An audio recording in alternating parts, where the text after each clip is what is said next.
What's up? This is EJ Stewart. What if I drop 40 days, 40 nights? One, you can't do it. All you are your words. If there's anything you learned about me, I'm gonna keep it 100 with you. Every morning, every night, for 40 days. Going to be a long 40 days this year. My skill shot will hold for your city for 40 days, 40 nights. Rest in peace to all my ops. For 40 days.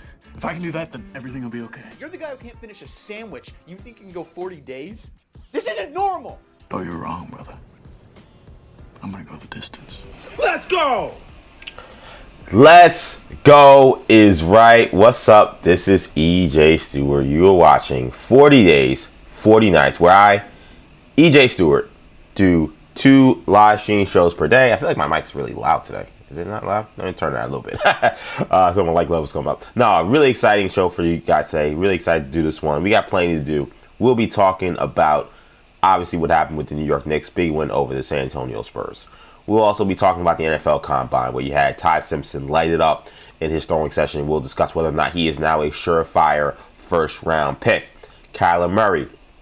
Seems like a trade won't be happening. Seems like he'll be on the move via free agency. What does that mean for the Kyler Murray sweepstakes? Sounds like the Jets may be early favorites with that.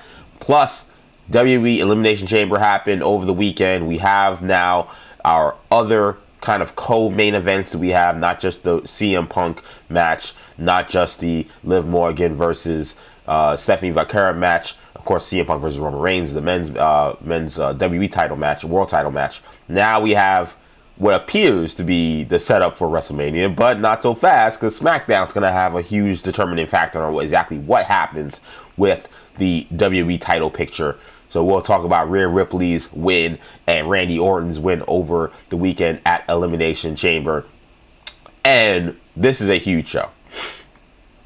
This might be the biggest show we've had yet, because I start this show with the former, sound bites from 40 Days and 40 Nights, where the guy says, you're doing the impossible, right? One, you can't do it. I feel like I'm asking my computer to do the impossible, but we're going to try to make it happen. There's been no trial run. There's been no test run. Hard drive crapped out on me last week. I do have a new hard drive in here that's ready to go. Not new, but a different one. So we should be fine from that standpoint. But we're going to attempt, and I think it'll end up going out really smoothly, to have Maggie Gray, Andrew Perloff, Andrew Bogusch, and Manny Rodriguez all in the house for day 36 of 40 Days and 40 Nights. That's right. We're going to have a reunion of the Maggie and Perloff show on Infinity Sports Network / CBS Sports Radio, where our entire team of Maggie, Perloff, Bogusch, and Manny all will be on 40 Days and 40 Nights this morning, chatting about whatever. I don't have exactly an actual platform of exactly what I'm planning to ask these guys. I have no track record or no anything like that. We're just gonna go out there. We're gonna just rip it, just see how it goes. That'll be at 9:15 this morning. So 9:15, the reunion, the Maggie and Perloff show happens on 40 Days and 40 Nights. This was something that I deeply, deeply wanted to make sure I was able to make happen. And I'm really excited that I was able to make happen, and it's going to happen. It's going to happen in just a little more than an hour. Maggie, Perloff, Bogusch, and Manny Rodriguez all with me on 40 Days and 40 Nights. This will be a ton of fun. You suck, Bogusch. It's going to be the dad bod gods. Oh, I can't wait. Oh, I can't wait for this one. This is going to be a good one. How dare you? Let's go, Knicks! This is going to be good. Again, I'm really excited. I've obviously talked too much about how much this team has meant to me, meant to my career, meant to my personal life. And, this show is a lot of ways a reflection of all of those things. So to me, this was one of the big, big ideas I really hoped I could make happen. And I think it should work. We should see.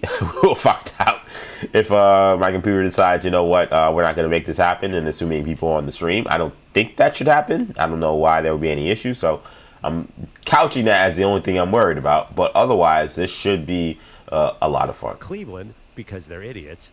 I can't wait for this. This is gonna be good. We are the New York Knicks. We are the New York Knicks. All right, EJ. Knicks. I didn't know there was 3 of those. All right, EJ Stewart, 40 days, 40 nights. Let's get the ball rolling. Let's begin. I want to begin with the Knicks. So, big win for the Knicks yesterday. I think a statement win. I think that's fair to say. Oh, that's not the Knicks. What are we doing there? Knicks beat the San Antonio Spurs in dominant fashion.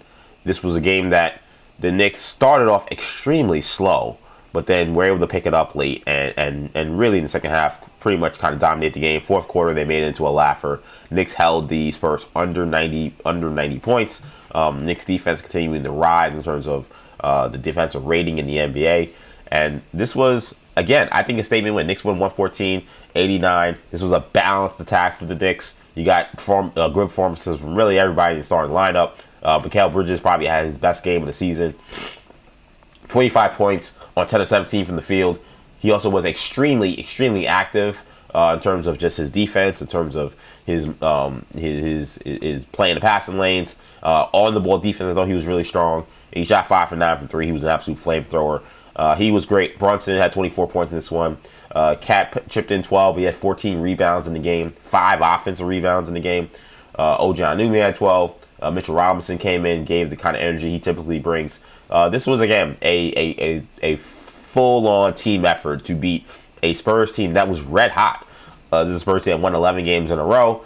This was a Spurs team that had plenty of rest because they had not played a game since last Thursday, I believe. So they played against the Brooklyn Nets and then had 2 full days in New York City. So they, now maybe 2 full days in New York City is why they looked so ragged for much of this game.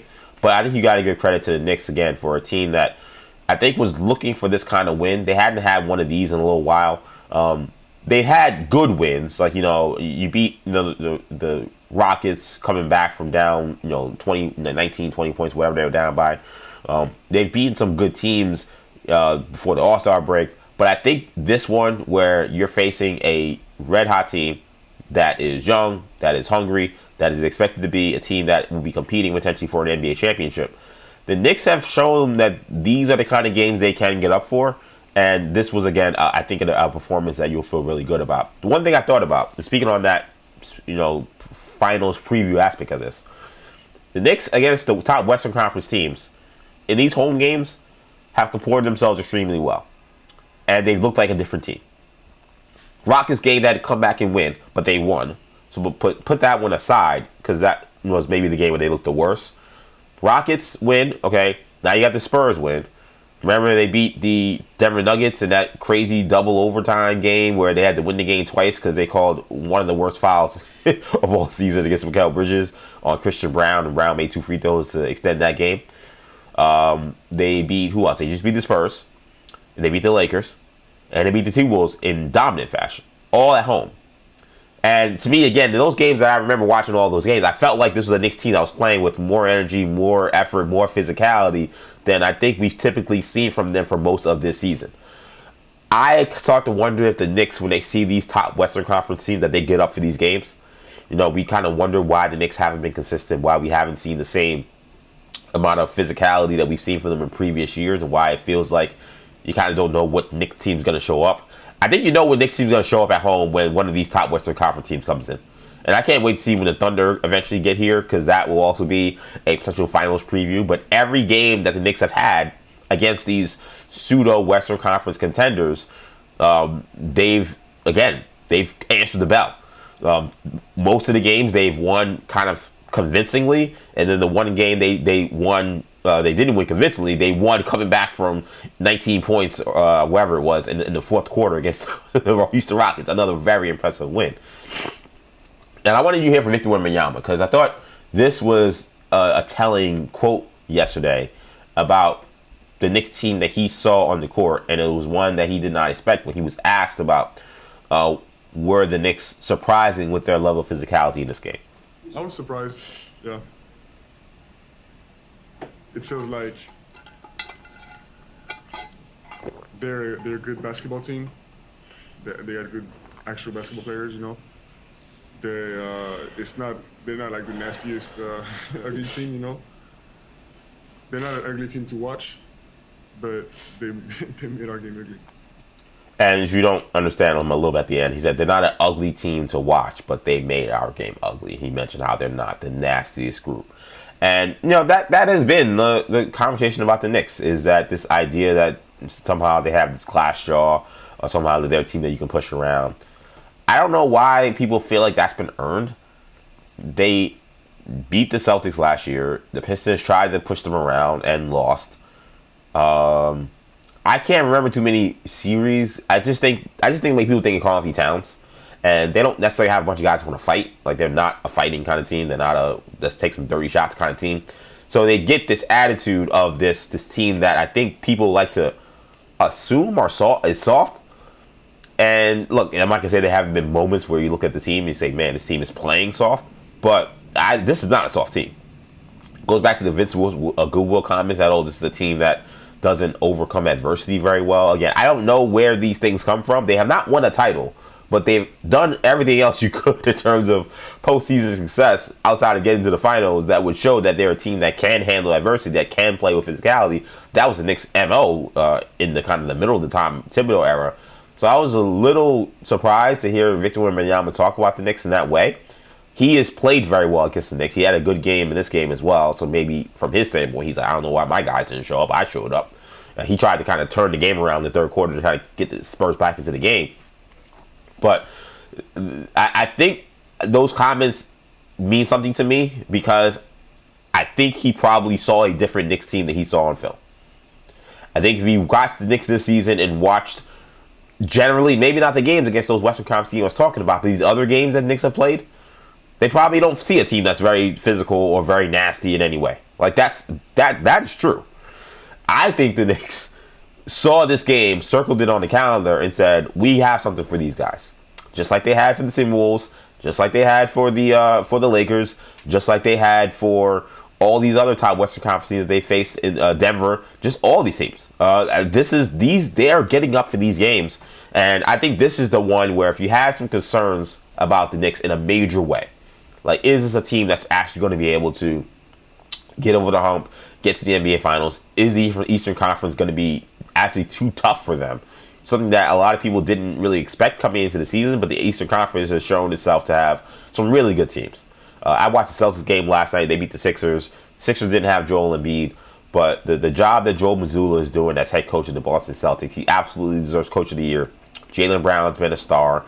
And then these other guys that have kind of stepped up, Nemias Queta, a former NBA draft favorite of mine. If you've watched the New Generation Media content from back in the day, I raved about how much I love this kid coming out of Utah State. I hate the fact that he's still well for the Celtics, but he had, what Jaylen Brown called the best game of his career, and I agree. I thought he was absolutely dominant around in the paint, rebounding the basketball, finishing. He was awesome. Look at how the Celtics have played. Look at how the Cavs have played. We know the Pistons have been the number one team in the Eastern Conference. It definitely doesn't seem like a walkthrough, and when the Knicks have played against some of those teams, it hasn't looked quite as good. It's looked more like a team that doesn't have physicality. It doesn't have the nasty that Victor Wembanyama is talking about. But again, I go back to kind of what we've kind of been wrestling with all year, which is how much do we take from the regular season as far as concerns are for the New York Knicks. So defense, physicality, focus, all things that have been issues for the Knicks at various different points of the season. You back up and say, well, this is also a team that has championship aspirations, and this is not a Tom Thibodeau coach team anymore, which means this emphasis on like making sure you're playing the best basketball for 82 games is just likely not there anymore. That's just not how any other NBA coach coaches. Tom Thibodeau coached that way, which made it kind of easy to kind of feel like how you kind of understood who the Knicks were, because you knew how they were going to play during the regular season, and they were going to play the exact same way when they got to the postseason. So there wasn't so much let's see how things change by the time playoff time starts. You kind of knew who the Knicks were. You got what you got. This is a Knicks team that is a more free-flowing offense. This is a team that has been a lot more judicious when it comes to minutes. This is a team that has been much deeper in their rotation in terms of the guys they're willing to play on different spots in different games. We've seen Kevin McCullough. We've seen Trey Jemison. We've seen guys that Tom Thibodeau would have never even thought about putting on the basketball court, playing real minutes for them at this point in time. Mo Diawara, who was one of the big stories out of this game, scores 14 points, takes 13 threes in 14 minutes, which is crazy. He only made 4. But for some reason, it didn't matter. Like, he played really well. Like, I was actually surprised he only was 4 for 13 and 5 for 14 from the field overall. Because it felt like the threes that he hit were huge. And it felt like overall his impact and energy on the game was profound. And again, this is a guy that Tom Thibodeau probably would have buried. He's not someone that likes to play young guys. So some of this, when it comes to how much we take these losses or these bad stretches or these concerning performances, say, okay, how much do we go crazy about? Last year, I think there's probably a reason to go crazy. Or 2 years ago, there's reason to go crazy because Tom Thibodeau is trying to keep his team as focused as possible for 82K to play the absolute best way for them to win that night. That's just not Mike Brown's deal. That's not how they're approaching this season. Everything is about getting ready for the playoffs. So you can say, should we take the wins that seriously? Again, I'm looking for trends. I see trends where the Western Conference teams they face, they don't look like this. They don't look like this when they play against the typical run-of-the-mill Eastern Conference team. They play against the Bucks, like they blew out the Bucks on Friday. They play against some of these scrub teams. Yeah, they can roll out better, beat those teams. They're just that much better. But this is not the same energy they played with when they played against the Cavs a couple weeks ago. It's not the same kind of energy they played with a couple weeks ago when they played against the Pistons at home when Kate Cunningham had that brilliant performance. I just think these Eastern Conference teams who expect that they're going to walk in and push around the Knicks and think that, we saw what they did in the regular season and we're fine. I don't think they've seen the Knicks Final Four. And Mikal Bridges, I think, was a big example of that, where you find me the game where he looked that locked in for, you'd have to think months probably, that he looked that locked in. Because defensively, he's guarding De'Aaron Fox. He's hounding him. He's playing, again, with a physicality and a focus that you don't normally see from him. Shots are going in, so that helps. But he's making these shots. Offensively, he was way more aggressive. He had a couple of dunks, a couple of layups. It just, things that you don't typically see from Bridges. So I look at this game and I say, okay, this is who the Knicks are. We'll see what it means with the standings. We'll see what happens. This is going to be still this is a brutal stretch, by the way. This stretch, I'm actually curious how the Knicks will approach, because I know Mike Brown was asked about it a couple of days ago because they knew this stretch was coming up. They beat the Bucks, and it's like, listen, you got probably your toughest stretch of the season coming up these next few days. You got, I think, 5 games in 7 days. They just beat the Spurs, but they also have a bunch of other playoff teams coming up. You go on the road to Toronto tomorrow. You got at home the next day on a back-to-back with the Oklahoma City Thunder coming to your house. Shai Gilgeous-Alexander is now back. He just dunked on somebody crazy last night. They had a win over the Mavericks. Then on Friday you travel. Now you're back on the flight to Denver to start a road trip that begins with Denver on Friday, Lakers on Sunday, Clippers on a back-to-back on Monday. So this is definitely a big stretch of the Knicks season here. This is, in theory, a stretch that can kind of define where the Knicks are going to be in terms of the standings are concerned. Even good teams could come out of this stretch winning 2 of 6. Even good teams can come out of this stretch winning 1 of 5, 1 of 6, 1 of 5. This is not an easy stretch at all. So the Knicks coming out with that kind of attention to detail, that kind of focus, again, gives me hope that this is a different team that we've seen for most of the season. The Eastern Conference standings right now, Knicks right now a game and a half out of first place. So right now, it should be second place, I'm sorry. So right now, Detroit is still really head and shoulders away from everybody else in terms of where the standings look at right now. So I expect Detroit to continue to dominate and get that number 1 seed. When it comes to the rest of this conference, that's a little more TBD. Again, Celtics right now, number 2. They don't look like they're slowing down, though. And there was a lot of questions on the broadcast last night, watching the game on NBC about, how do you bring in someone like Jason Tatum when the team is playing so well? How do you break him in? Does he come off the bench? Is his minutes limited? How many games does he need? These are all very good questions, but the Celtics don't look like a joke. They look like a team that, and when I say joke, I mean, I don't think this is a team that's going to figure out that they don't know how to play or that they shouldn't be this good during the regular season at this point in the year. Like, they've figured out the formula of how to win on a pretty regular basis, and they're an extremely good road team. So I would expect the Celtics to be right here. Cavs have continued to play some of the best ball of the season during this recent stretch, so they'll be in the mix. That's probably going to be a 3-team race for that number 2 spot. I don't know if Toronto really gets in that mix. I think you're looking at Boston, New York, and Cleveland. And I'll keep saying that I think it's crucial for whoever is in this race to avoid the 3 seed, which is where the Knicks are currently. I still think that the Sixers are going to be dangerous in the postseason. Maybe that is a foolhardy thought, considering who knows what Joel Embiid's health is going to be at any given season, any given moment. I totally understand that and respect that. And he's out right now for 3 weeks with an oblique strain. This guy got injured during the All-Star break. It's like, how the hell do you get injured during the All-Star break? How do you get fired on your day off, right? So I get that. I just think that those guards, I saw them play last night, they'll get Paul George back. Those guards, they still cause so much problems with their speed and their athleticism. And if you have Embiid even somewhat upright, that is just a tough cover in terms of the guarding them defensively. I think it's a tough cover for the Knicks. I think it's a tough cover for all these teams. I think it'd be definitely a tough cover for the Cavs. So, I think for the Knicks, you got to fight like hell to try to get that 2 spot. You're not going to have that many more opportunities. I think they have, I believe, 1 more game with the Celtics, I want to say. That's it.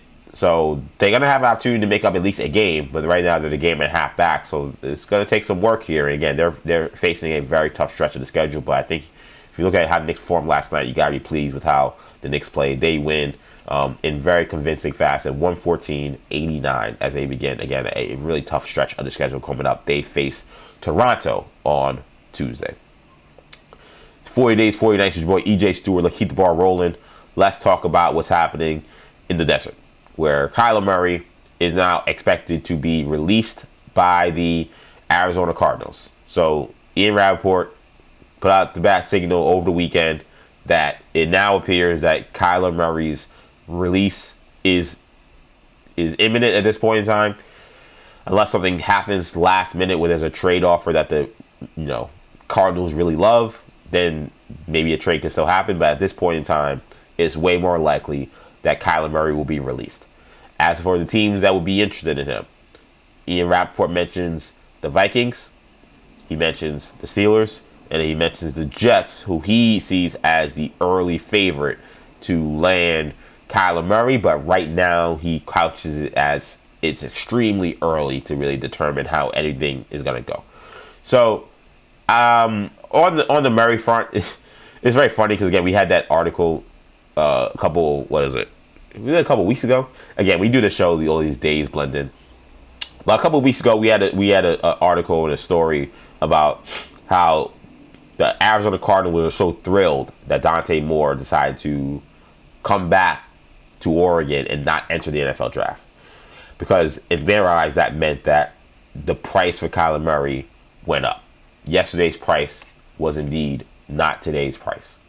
And when they got the opportunity to start talking to teams, that they would be able to swindle somebody into making some massive offer for Kyler Murray because there were no quarterbacks available in the NFL draft. Yesterday's price is not today's price. And, shout out to ESPN for reporting it, but, I took it at face value. So, okay, wow, I guess, teams are going to need quarterbacks, and he is talented. So sure, if you tell me a 3rd round pick he may go for, they said maybe they start as a 2nd round pick as the asking price. I guess let's see. But clearly that was baloney, phony baloney. Could not have been more BS, because they could get 3rd round pick for him or 2nd round pick for him, they would. Clearly that was just them trying to push a narrative that didn't exist. It did not matter who was going to be in this draft. It did not matter who went to school. Kyler Murray was not a player that anybody was going to trade for, and we've talked about it a ton on this show as to why. Kyler Murray, when it comes to his contract situation, it is a disaster, and nobody wants to take on that contract. They prefer to sign him in free agency. It was a contract that made no sense when they signed him. It was a guy who showed that he had issues in terms of focus, in terms of potentially leadership. So why you're going to commit a cap number of $52 million to him seemed ridiculous. And right now, in terms of the cut that they're going to have, I assume they could stretch this out over 2 years. But if they cut him soon, you're talking about a $54 million dead cap hit, which is going to be crushing for the Cardinals. But they clearly don't have a trade for him, and they don't want him on the team. So I don't know if they could potentially designate it as a post-June cut. If they do that, that's $47 million. It's not even that much better, that much more different, but that would be the only other thing maybe they could do here.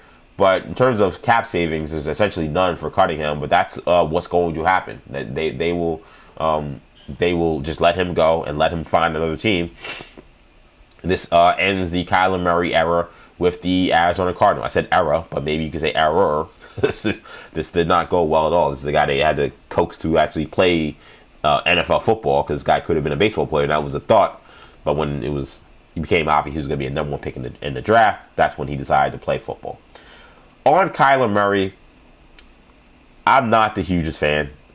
I think we've seen enough of him. I think if there was something there in terms of a star player or a franchise quarterback, at this point in time, we would have seen it. It would have been more consistent. We know his physical limitations. The guy's 5'10". He has trouble seeing over the line, which requires him to then use a lot of his mobility, his athleticism, to move around the pocket, to find avenues or find opportunities to make plays down the field.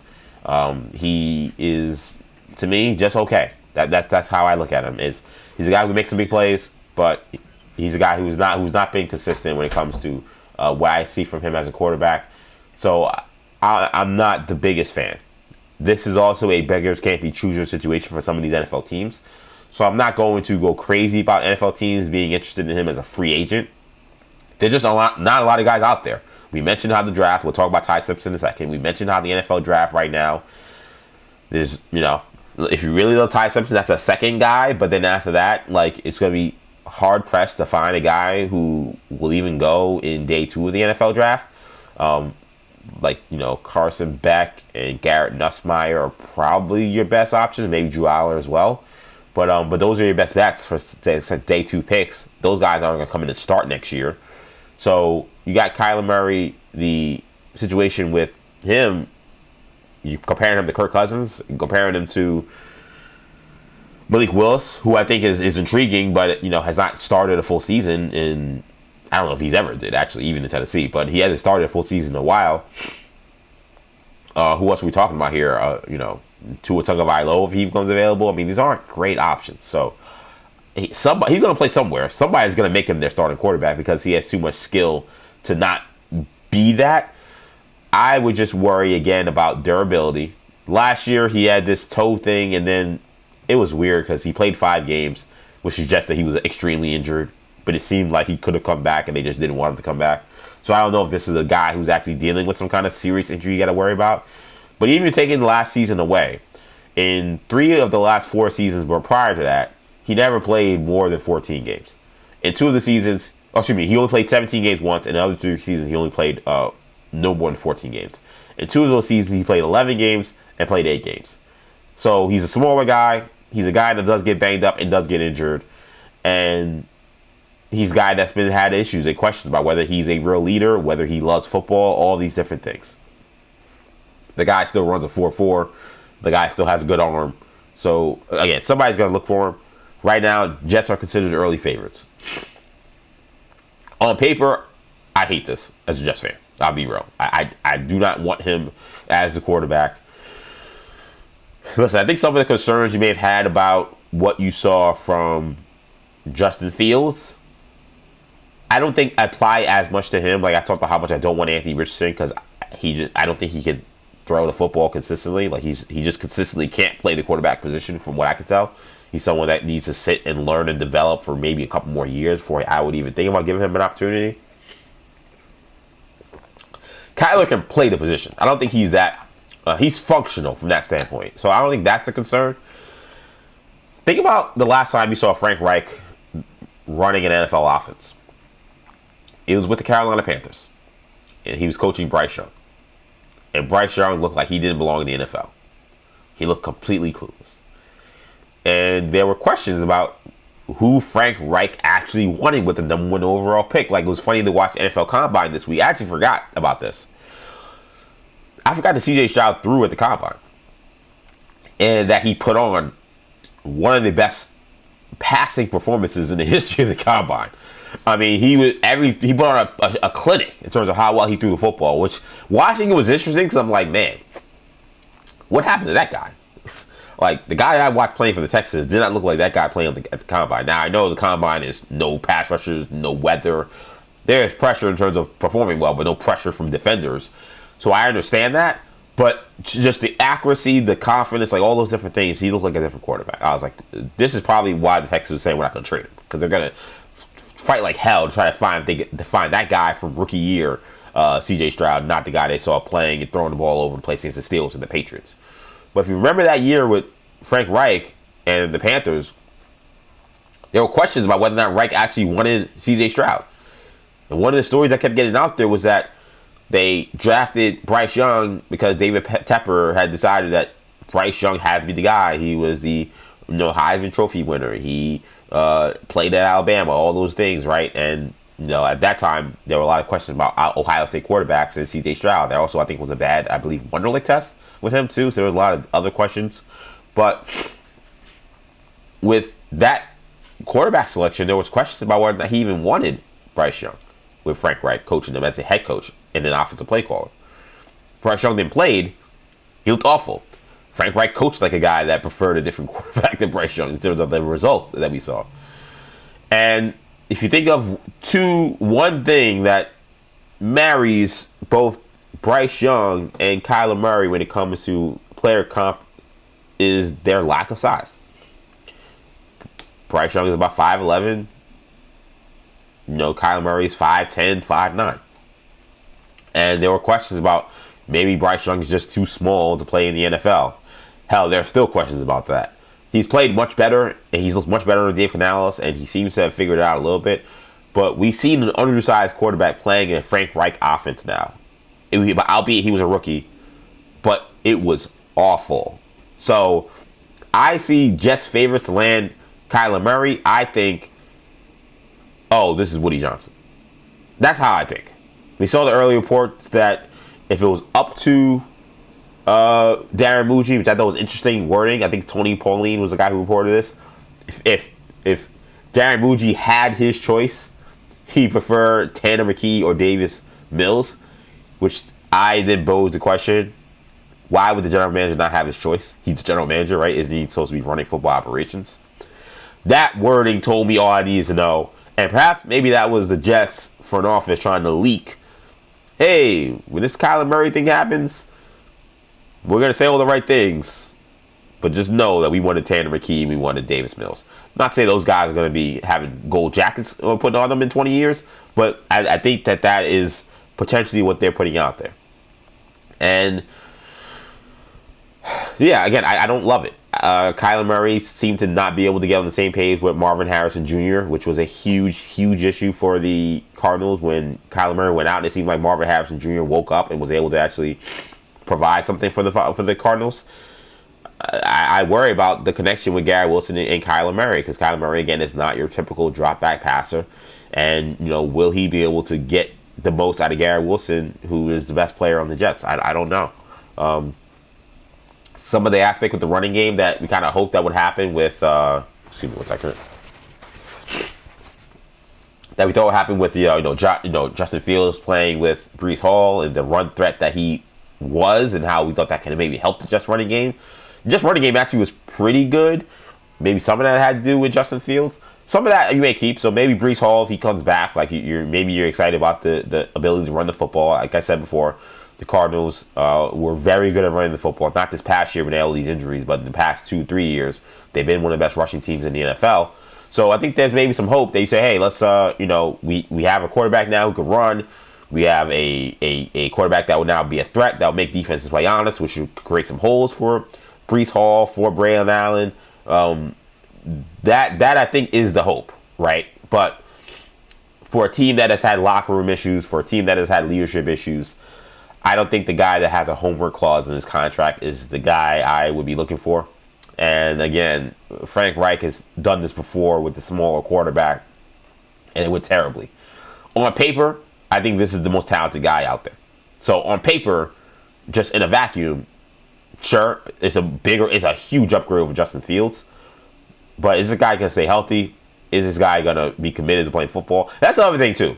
He's still a young guy. Like, I don't know if anybody's talked about this. I'm not sure this is something that's in his even in his head. But he's 28 years old. Baseball players, they can play until their late 30s. If this thing goes south with the Jets, the way I'm kind of like picturing it potentially going very poorly, I don't know how many chances this guy is going to want in terms of like going to a bunch of other teams to see if he can play. I definitely don't know if this guy wants to be trying to fight for some starting spot. I would not put it past this guy that if it doesn't work out with the Jets, he's gone a year or 2 years, that this guy picks up a baseball bat. It's not something that anybody's talked about. I haven't heard anyone else say this.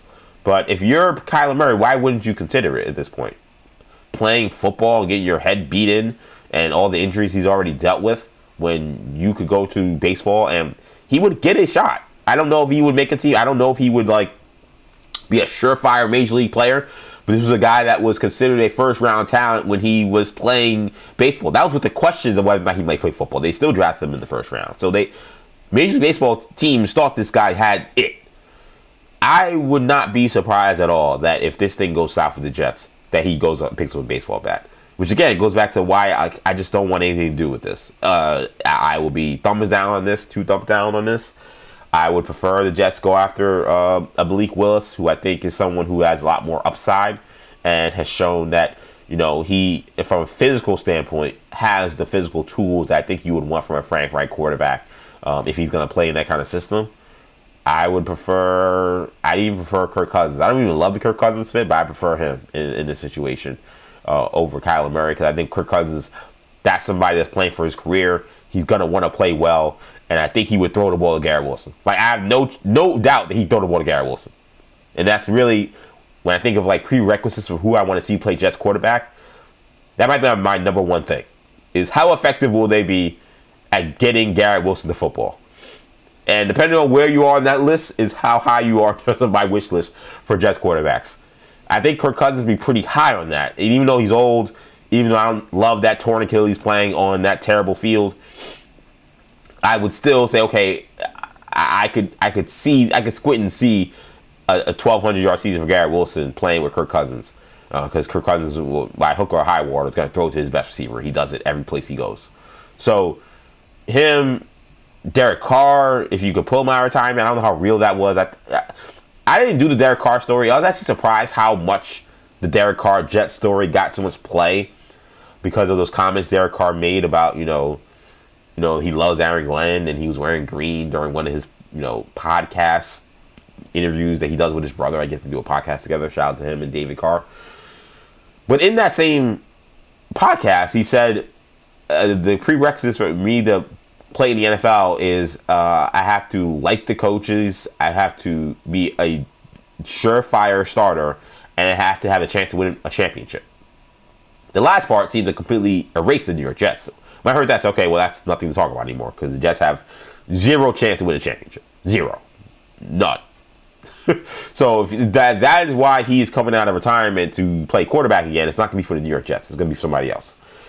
So, but yeah, people kept talking about, oh, Derek Carr. I'm like, he literally just said the only way he's coming back is to compete for a championship.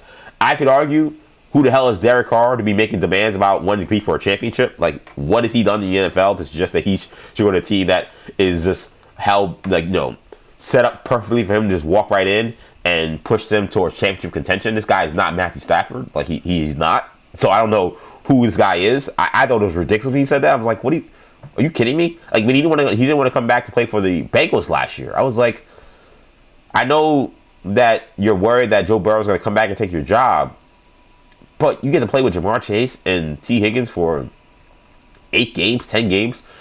You light it up with them. You know how much money you're going to make with your next job? Like, that to me, that was such a dumb decision by him. He's never going to get an opportunity to play with receivers that good if he ever comes back to the NFL. And maybe he's at peace with that. I expect that he's not, because he keeps talking about how willing he is to come out of retirement. It's very weird for a guy who retired. So, I mean, I look at this and I'm like, what's he doing? Like, I don't know. I don't understand it. I think even he shouldn't be turning his nose even at the New York Jets. This is not a guy, again, who's going to get fitted for a gold jacket. So I don't know what he's been talking about. But that ended the Derek Carr thing to me. But if Derek Carr, in theory, was a possibility for the Jets, I would take him over Kyler Murray. So there are other options if I was the Jets I would consider. I don't love this fit, but Woody Johnson wants a star. Woody Johnson's going to probably look at his sons will probably look at his Madden rating and say, hey, he's rated way better than Malik Willis. He's rated way better than Kyler Murray. So let's go after him. The other two teams are interesting. Because, again, the Steelers and the and the Vikings were mentioned. I don't really love either of those fits either. I like Pittsburgh more. Something tells me that if if any organization can get the most out of Kyler Murray, it would probably be the Steelers. It's a good organization now. It's a different situation. It's a good organization. I don't know how he fits with Mike McCarthy per se, but Mike McCarthy is a good offensive coach. They have DK Metcalf. They have Freiermuth. They don't got much more after that, but they got at least those guys. They have a defense that can get after the passer and turn you over. He probably would go there and be fine. But they probably would be a team that with a winning record. They probably do the Mike Tomlin thing, where they're winning 9 games. Maybe they sneak 10 games in every now and then.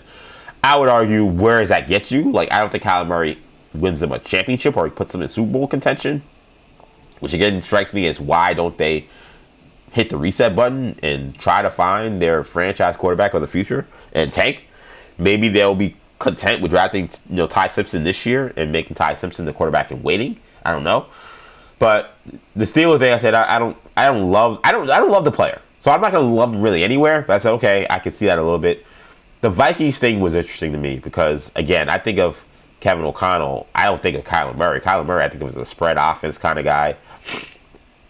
Kevin O'Connell, coming from the McVay Shanahan tree, more of a traditional West Coast offense, more of a disciplined kind of play within the pocket, make the reads that are there for you kind of offense. That's not how Kyler Murray is played. Kyler Murray is more of a freestyler. Kyler Murray likes to get out the pocket. Sometimes he has no choice because he can't see the guys open. He's so freaking short.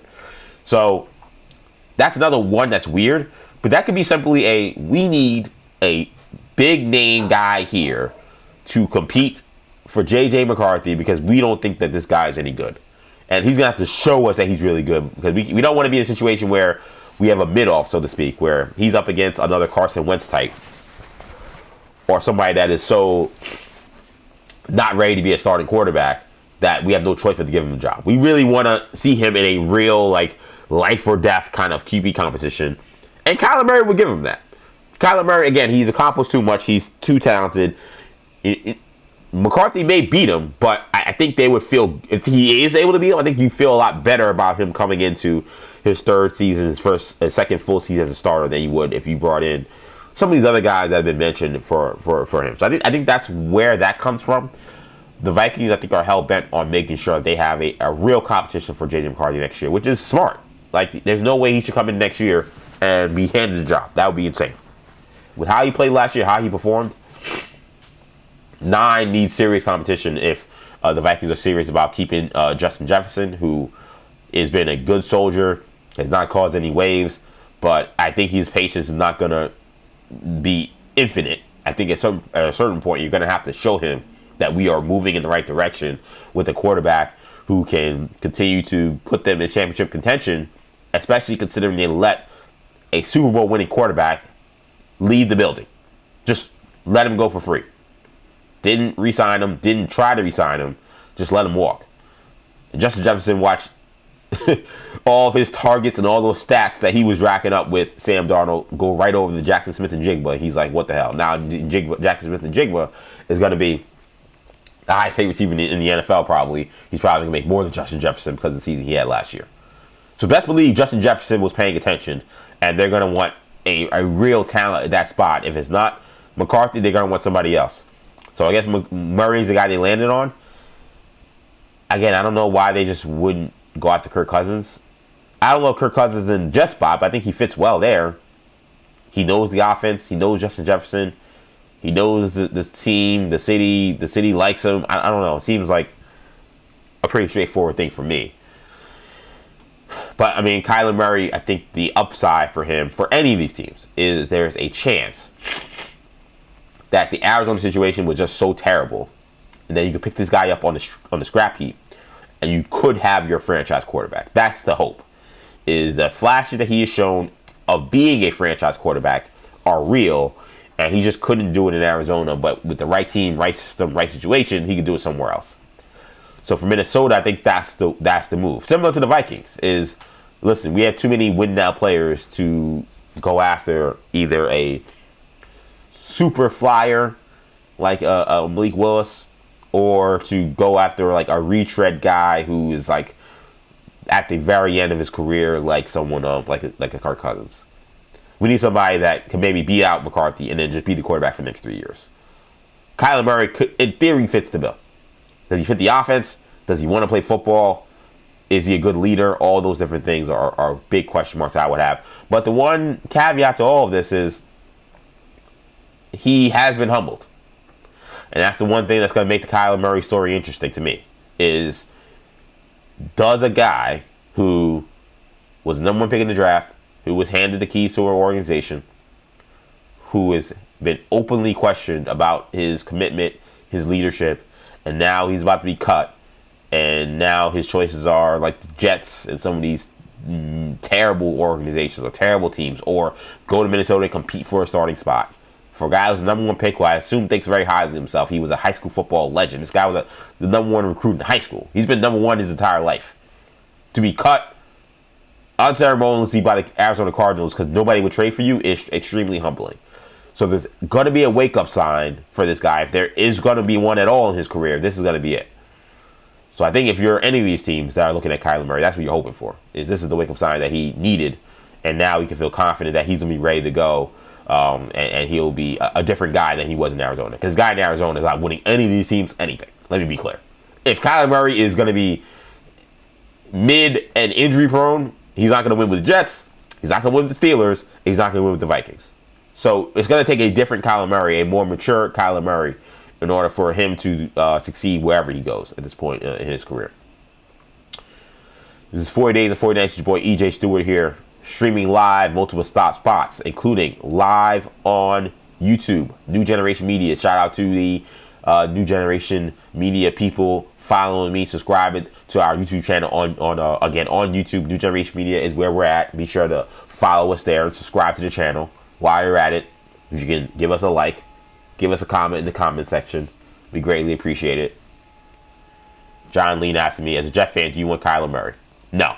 I know you asked this before I went in, but just to bring up the fact that you can comment, and people, if you want to comment, you want to get involved with the show, feel free to leave comments.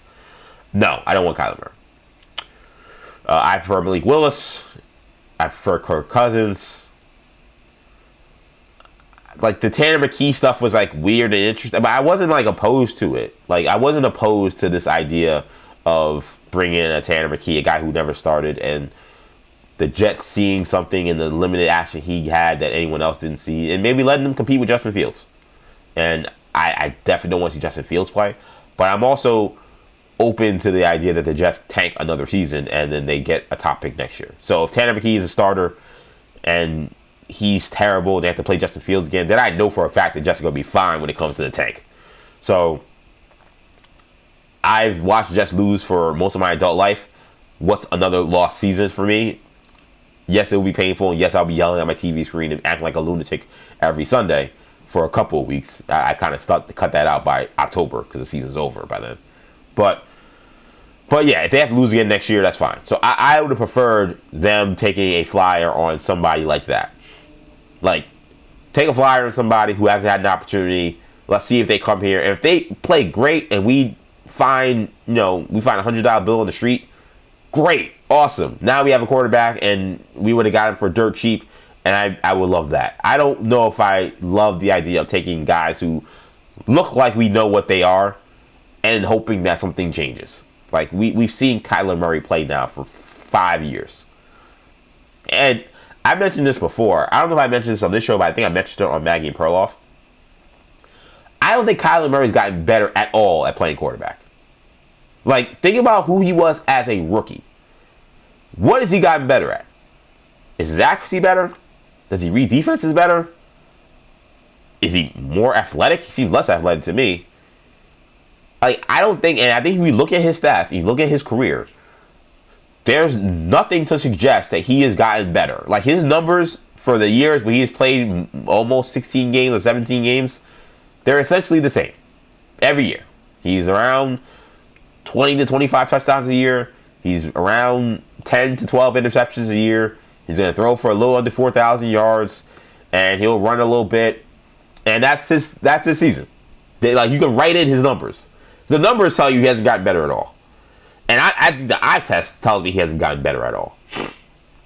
So that's the thing with Murray that just makes me hard for me to be a believer, is where has he improved as a quarterback? I don't think he's improved at all, which is damning for a guy, again, who was the number one pick in the draft, a guy who was one of these guys that was expected to be a franchise guy, and he has gotten this many reps. Think how many reps this guy's had playing quarterback. Think about the fact that he got to play with Cliff Kingsbury. He was like hand chosen to be Kyler Murray's quarterback because of his spread offense, and this is the best they've gotten out of this guy for all these years. It's been pitiful. It's been a pitiful,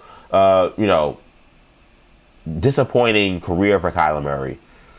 It's like he's not like one of the worst busts ever because he's been competent. I think he may even made a Pro Bowl or two, but in terms of like, do I think that there is some big ceiling for him with the Jets? No. And again, I am very much concerned about watching another little quarterback trying to play in Frank Reich's offense. I watched it before, and it could not have been worse. Matthew Graves, we're doing it live. What up, EJ? Yo, what's up, Matt? Good to see you as always. Thanks for being here in the chat as always. Spencer Seeks, Peter Schwartz as the center square. Schwartz will not be in today, but at 9:15 we will have some very special guests. Maggie Gray, Andrew Perloff, Andrew Bogusch, and Manny Rodriguez all join me live in just about 15 minutes. Round of applause. 15 minutes before the full reunion of the Maggie and Perloff show in its last iteration on Infinity Sports Network with myself, Bogusch, Manny, and Maggie and Pearl all coming up at 9:15 a.m. Eastern time. Really excited about that. So no Peter Schwartz, Spencer. I'm sorry. I never thought of Peter Schwartz as a guest. I love Peter, and like I said before, the one thing I'll say about guest guys is something's going to come out of this 40 days and 40 nights. It's not going to be like, okay, I'm going to do 40 days and 40 nights and then you'll never see me again. That's not going to happen. I will be doing something. It won't be twice a day every weekday, but it will be something. So whatever guests I didn't get in the 40 days will certainly be on New Generation Media content moving forward. And there are a lot of people that I know I might not be able to get it to, but I definitely want to have on my shows moving forward. So this is not at all, and this is those my friends who may be watching and stuff too, like you'll get the call. This might not be in the 40 days. But Peter Schwartz, I don't know if he's going to make the cut. I'll keep it a buck. I don't think he's going to make the cut for the 40 days. I'm sure me and Schwartzy will talk at some point on New Generation Media because he's one of a kind. As anybody who's listened to The Fan or listened to Maggie and Perloff or anything on Infinity Sports Network, you know the character Peter Schwartz is. An awesome guy and just a fun person overall. Shout out to Peter Schwartz here. By Kowski Alex, I want to say. By Kowski Alex. Says here, I would want Daniel Jones and Malik Willis. If you're going after a free agent quarterback, they have to be a 7-year or more franchise guy, not a bridge guy like Justin Fields. I don't think Daniel Jones is going. I mean, maybe you're assuming like you want a guy like Daniel Jones. I'm not 100% sure, but I assume Daniel Jones is going nowhere.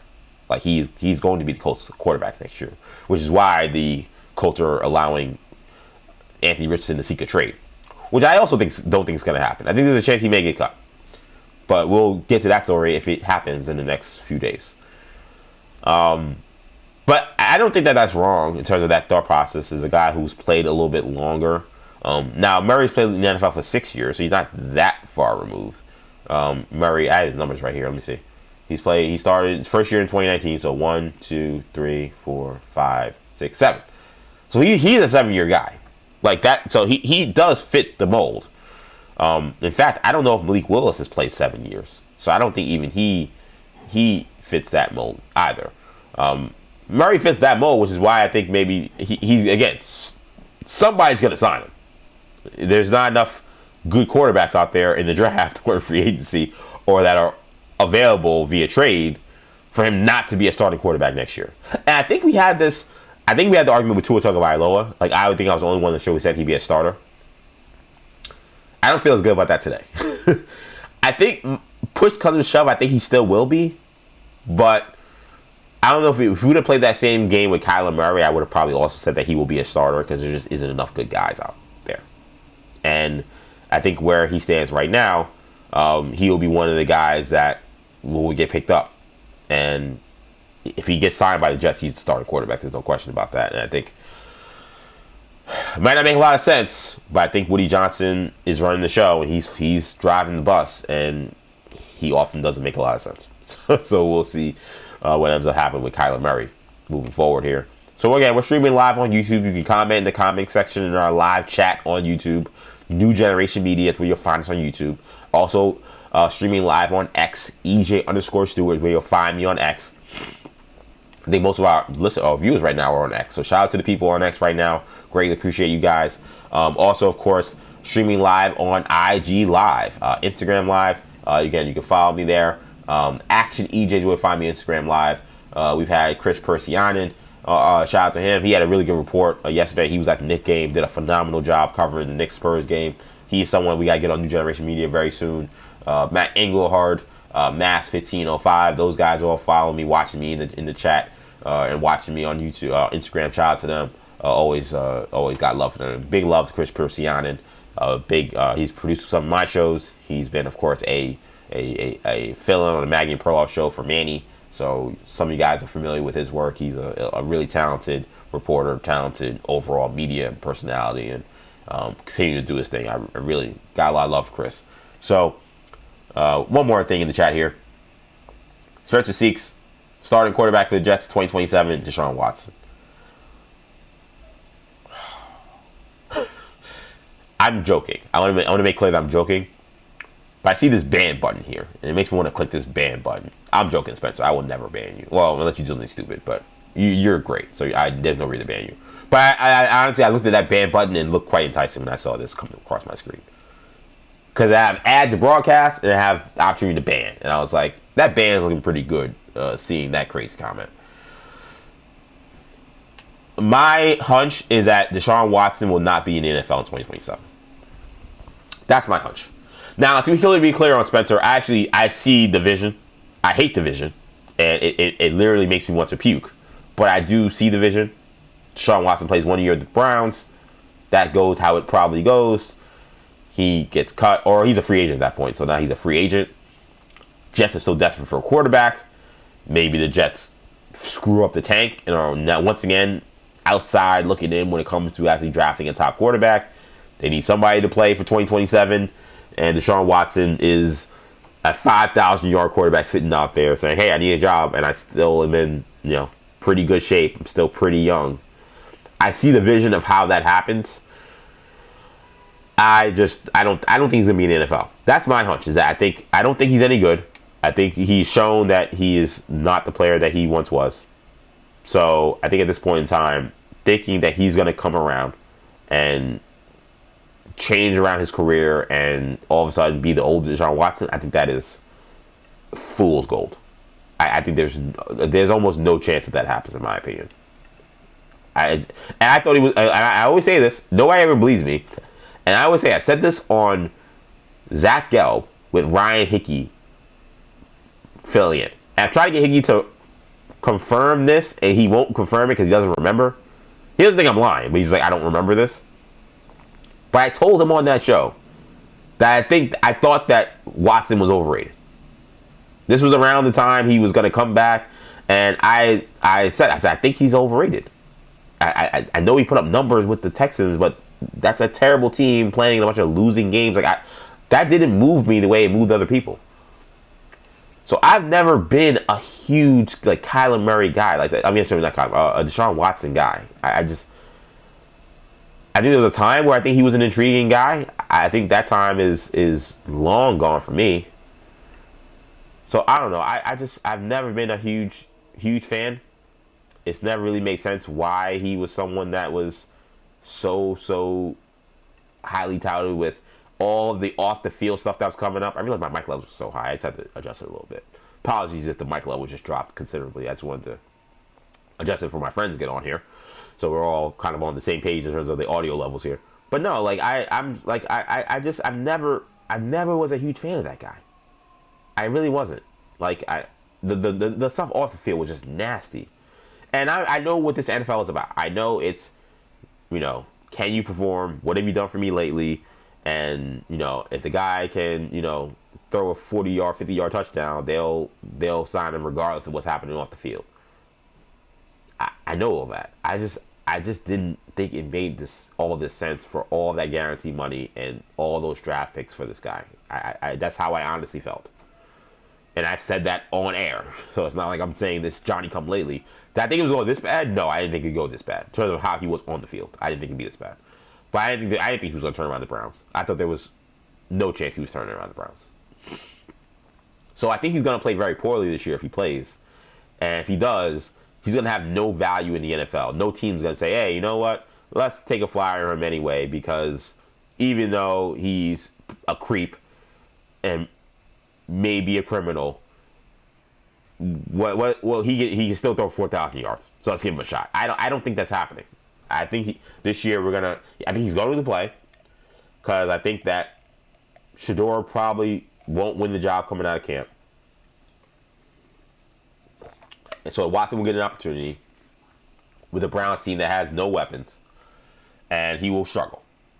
He will struggle. He will lose his job. Shedeur will then play because the fans will want to see Shedeur and Dylan Gabriel one more time. Those guys will get their opportunity, and then Watson will just go into the dustbin of history. That'll be the end. That's my prediction for Deshaun Watson's career. Real quickly, man, before we get my friends Maggie Perloff, Bogusch, and Manny in here, real quick, you do want to talk about Ty Simpson's performance at the Combine. Simpson made the right decision to throw at the Combine. Some guys, they say, I wasted my pro day to whatever.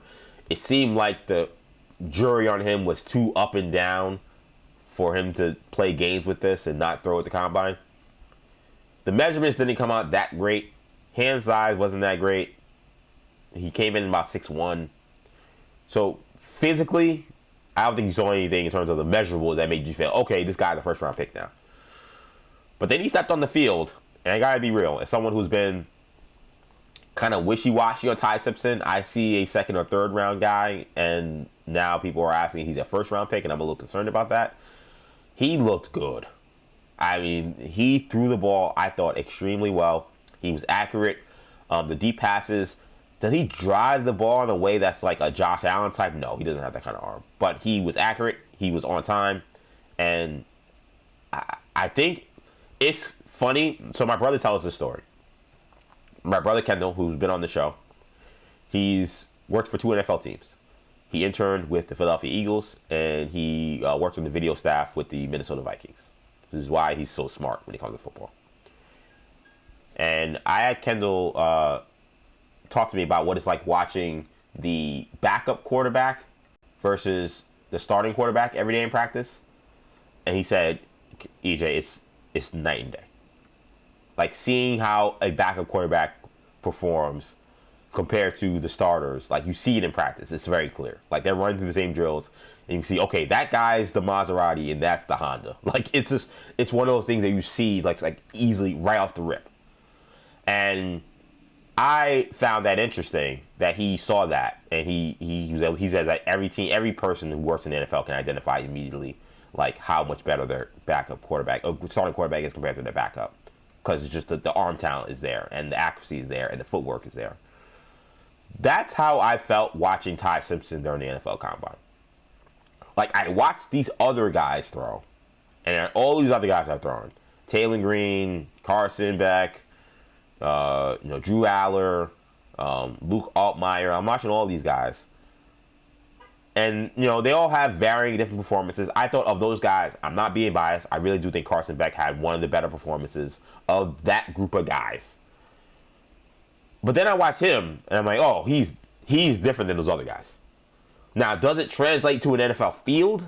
Does it translate to him being a star quarterback? I don't know. But I think it was like, oh, okay, I get it now. He's different than those other guys, which is why I liked him more than those other guys coming into this draft. The question is, do you like him enough so that you're willing to draft him in the first round? That's the big question that still needs to be asked. And I don't know the answer, to be honest. My hunch is he earned himself a first-round grade with that performance. The positive spin that's coming out of it, how well he played, all those different things, they suggest to me that he goes in the first round. Will it be the right decision? That's a time will tell deal. But I think watching that performance, he looked like a first-round pick. That's how I felt. Now, I can go back to the tape and tell you I think that he's still, in my opinion, I still probably take him second round. But I saw a guy who looked like a first-round pick playing, performing at the combine compared to the other guys. Because, like my brother told me before, you just know it. You know it when you see it. And I watched him throw the ball, and I watched those other guys throw the ball. Other guys who were considered non-draftable or late round guys. It was not like that. Wasn't even close. So, I think it's pretty clear what you're going to have here. I think you're going to see number one pick in the draft, Fernando Mendoza, going to the Raiders.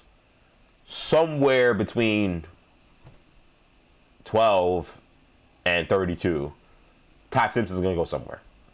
Someone will trade up. The Jets maybe use their other pick, their other, of all the picks they have. They have the first, they have the number one, they have the number 2 pick. Then they have the 16th pick. Maybe it's the 16th pick. Maybe they trade back a few if they know they can get Simpson later or something like that. Or it's the Steelers later in the first round. Or it's the Rams trading back maybe and also using that pick. One of them teams is going to take him. That's the hunch I have. And I think he made himself some money, man. I really do.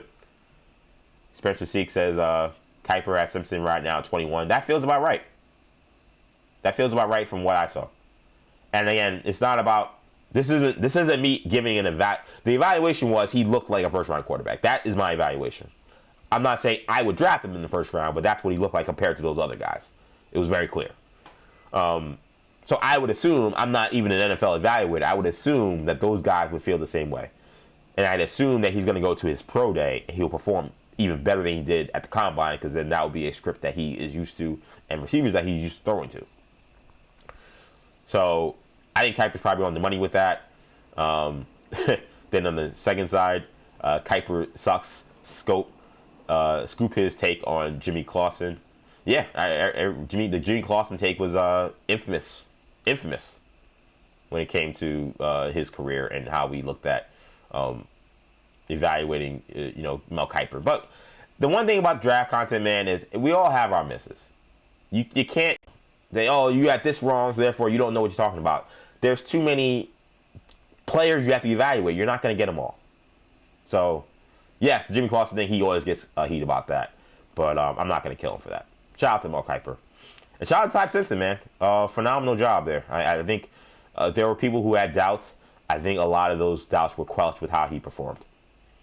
Okay, the time is here, and I believe everybody is here.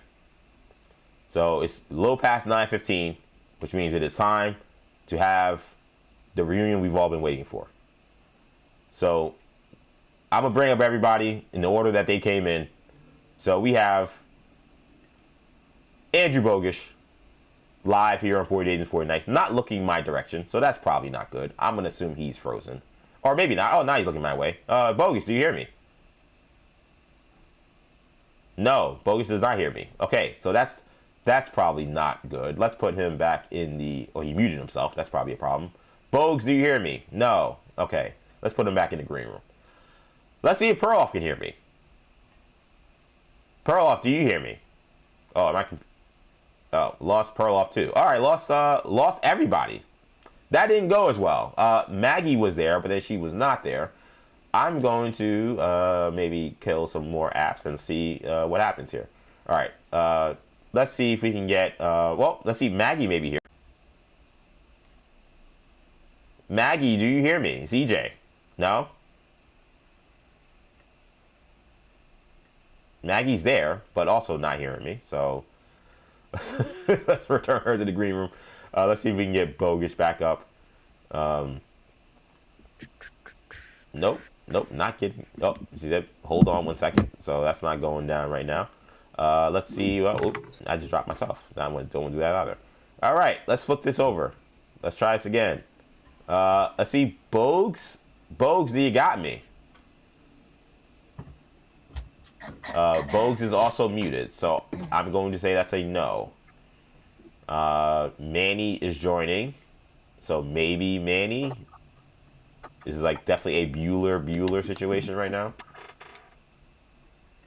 But I hear you guys can probably hear Maggie too. I hear Maggie, so she was here.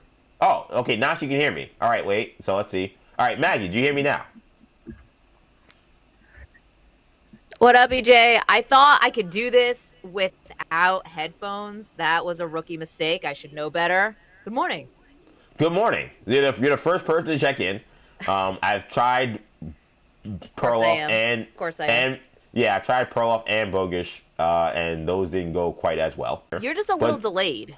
Is that okay? Let me close some tabs that I've got open. Yeah, I'm trying to close every tab I have available to see if that will help the situation. Let's see here. I'm also going to actually add Perloff. Pearl, do you hear me? I see him. Pearl, you there? No? I said, yeah, so we see Pearl. EJ, this reminds me of a few episodes that we did. I know, yeah, seriously. Well, it's definitely the episodes we did when I was remote and I was trying to connect with you guys when I had my knee injury situation. I see Manny. Maybe Manny works out. He raised his face. Hey, Manny, you hear me? Hi, how's it going?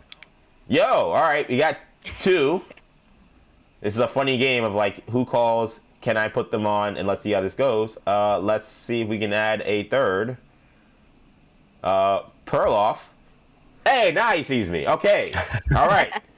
One more to go. That's all we need. One more to go, and let's see if we can get Bogusch. Look at this. Look at us. Look at the whole squad. Bogusch says his stream has been destroyed. Yeah, that's kind of how it feels here.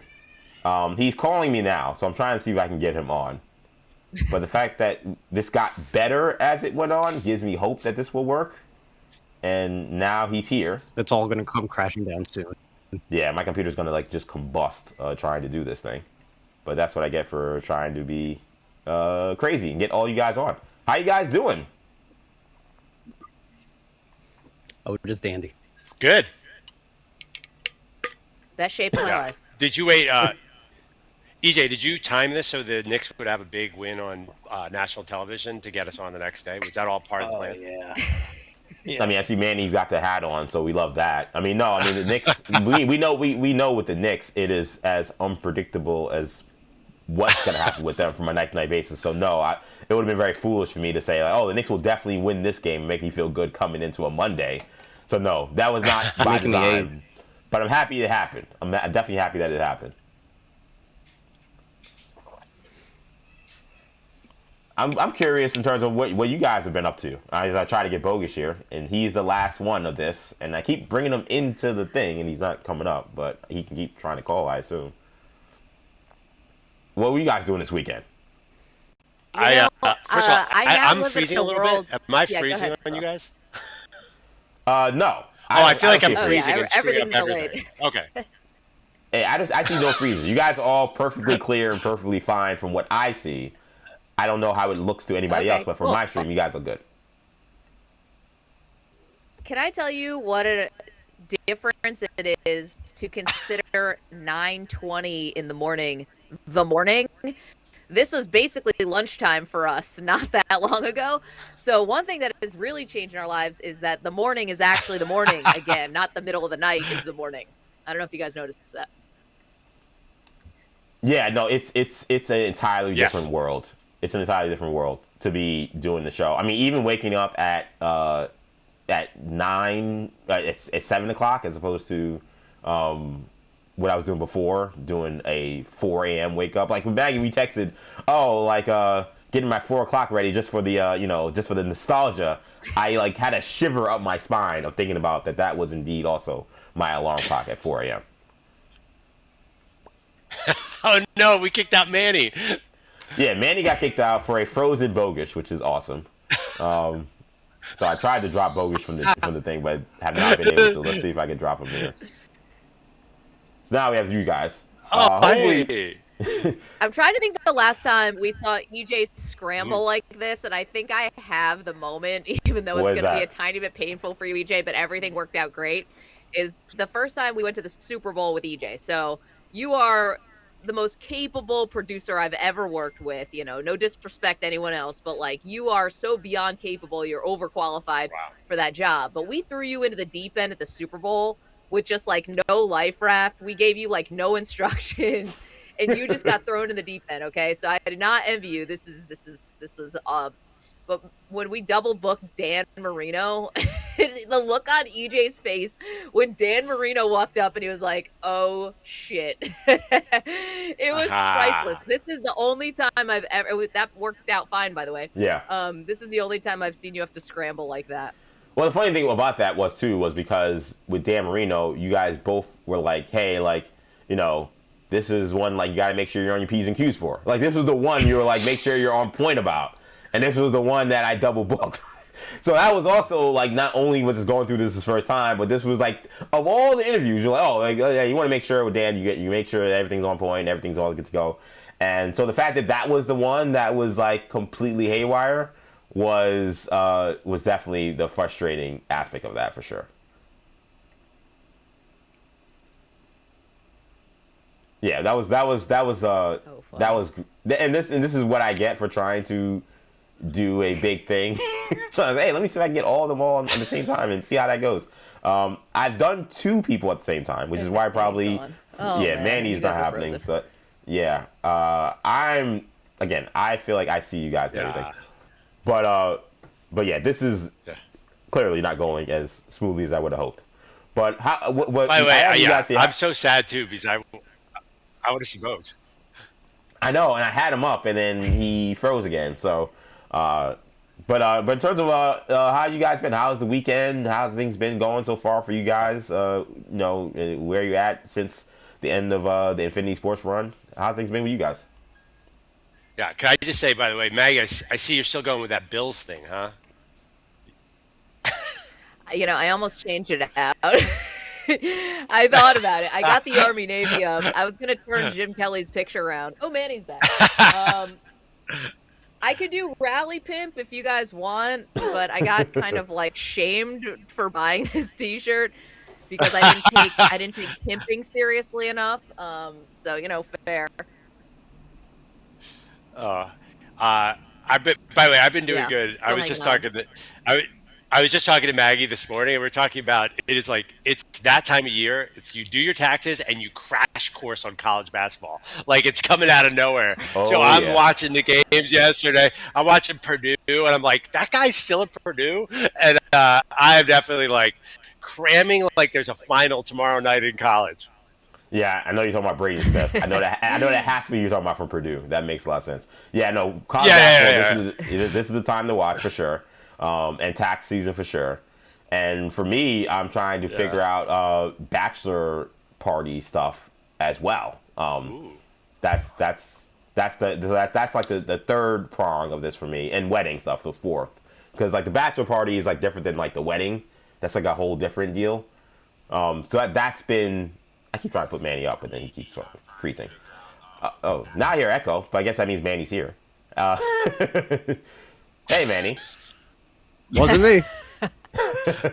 No, so bachelor. I actually only want to hear Manny's views on the bachelor party and only Manny's ideas on where and what EJ should do and where he should go.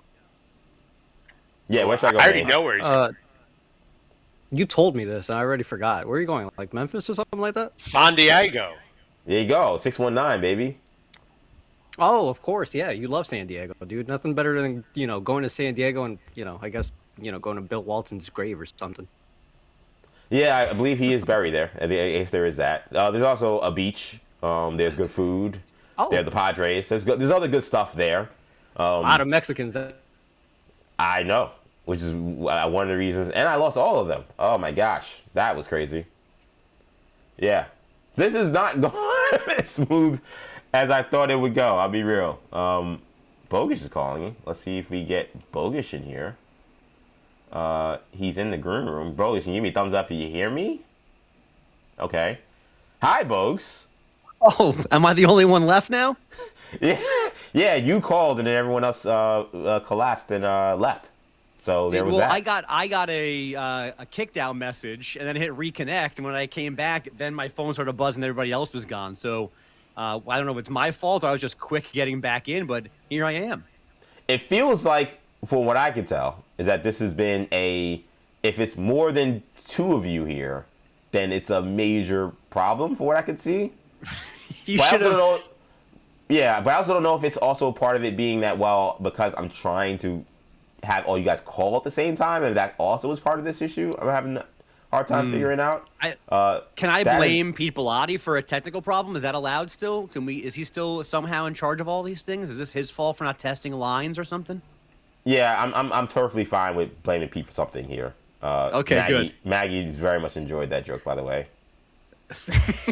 I actually figured out what's going on. The technical issues are actually from the great beyond, because I think that there's something to Bogusch saying he never wears tie-dye yesterday, like he's above it. And then Manny saying EJ's going to San Diego just to see Bill Walton's grave. And I think Bill Walton would not appreciate Bogusch looking down his spectacles at tie-dye, which was basically Bill's uniform.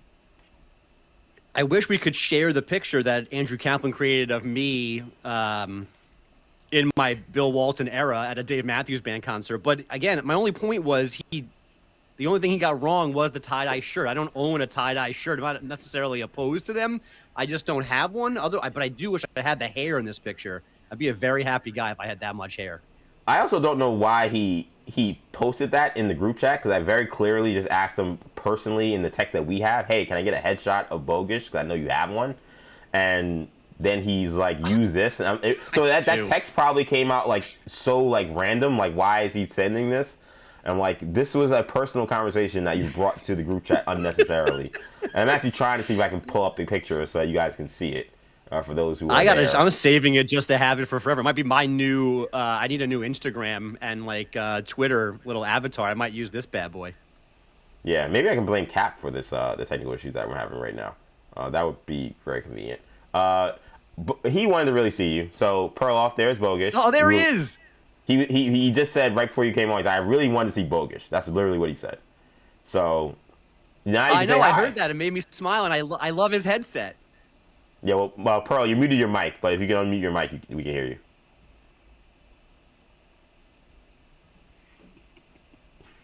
Has he been playing Call of Duty with my son? What's going on with this headset? Yeah, it's also my brother has a similar headset with the gamer headset type. I don't know what the deal is. Yeah. But yeah, this is going about as you could expect, to be honest, with this group. And not surprising at all. Yeah, and then both these guys, everybody's gone right now. I wish there was a way. I'm trying to think if there's another way I can get everybody all together at some point. I'm thinking maybe, let's see. I'm gonna drop Perloff real quick. And okay, so now I'm back to square one here. I'm gonna do one other thing that may or may not be a good idea. But I will try to maybe see if I can send them all a Zoom. And maybe Zoom would be the best spot. I'm sorry, guys. You guys have seen bits and pieces of everybody together, which has been fun. But obviously, I was hoping that we'd have this be a lot more straightforward. But it's been fun to see everybody so far. Again. Oh, that's a black screen. Don't know why that's there. Yeah, this is a hot mess. Man, this has been Spencer Seeks in the chat saying this is the Iranian hackers. Maybe the Iranian hackers are after it. Maybe this is what's going on. I wish I could find a way to. Oh, that's why Zoom is up. I'm like, what is this? What is this thing that's up? Why is this black screen here? I don't know. But I also can't seem to find where to get rid of it. So maybe I should just cancel Zoom. I thought that was my only other option, was I can actually zoom in, and that's another way I can get people on the show. So I thought, oh, maybe if I zoom, maybe I will find a way to get people to be able to come on. That's what I thought maybe was a possibility, but that also is not looking great. So I don't know. We have definitely exhausted this and tried. Bogusch now saying maybe I will stay away and let Maggie and Pearl come in only. Might be the best option at this point, I'll be honest, because of where things are with this technical difficulties trying to get all people in there. This is what happened. Listen, I will say this. I was pretty transparent about the fact that I was unsure if all would be able to get on. This is why I wanted to couch it in that way. But I was like, I have to at least try. Now, probably testing it probably would have been a good idea in hindsight. But I thought maybe we'd be able to do this straightforward. But right now, this is, again, not going the greatest. For everybody, if any of the Maggie Perloff team, if they're listening, I want you guys to, if you cannot join in right now, I'm going to see if I can set up a Zoom and see if Zoom works better. Because that does work better. That is another option I have. So I want to see if I can get that to work. So let me make sure I do that real quick. I tried this with Manny before. That didn't work out very well. But I was like, I think that I'd be remiss if I didn't at least try to see if that was an option. So I'm going to send a Zoom link to all of them and see if that works. And I'm going to also text them this too. Sending a Zoom link as a Hail Mary. And let's see if that works any better. Because you can, with this software that I have, this is not the greatest commercial for Ecamm. But I'll be honest, I don't think this is so much Ecamm's fault. I think this is more limits of a MacBook that's about 6 years old fault. So I get that. and I totally understand from that standpoint.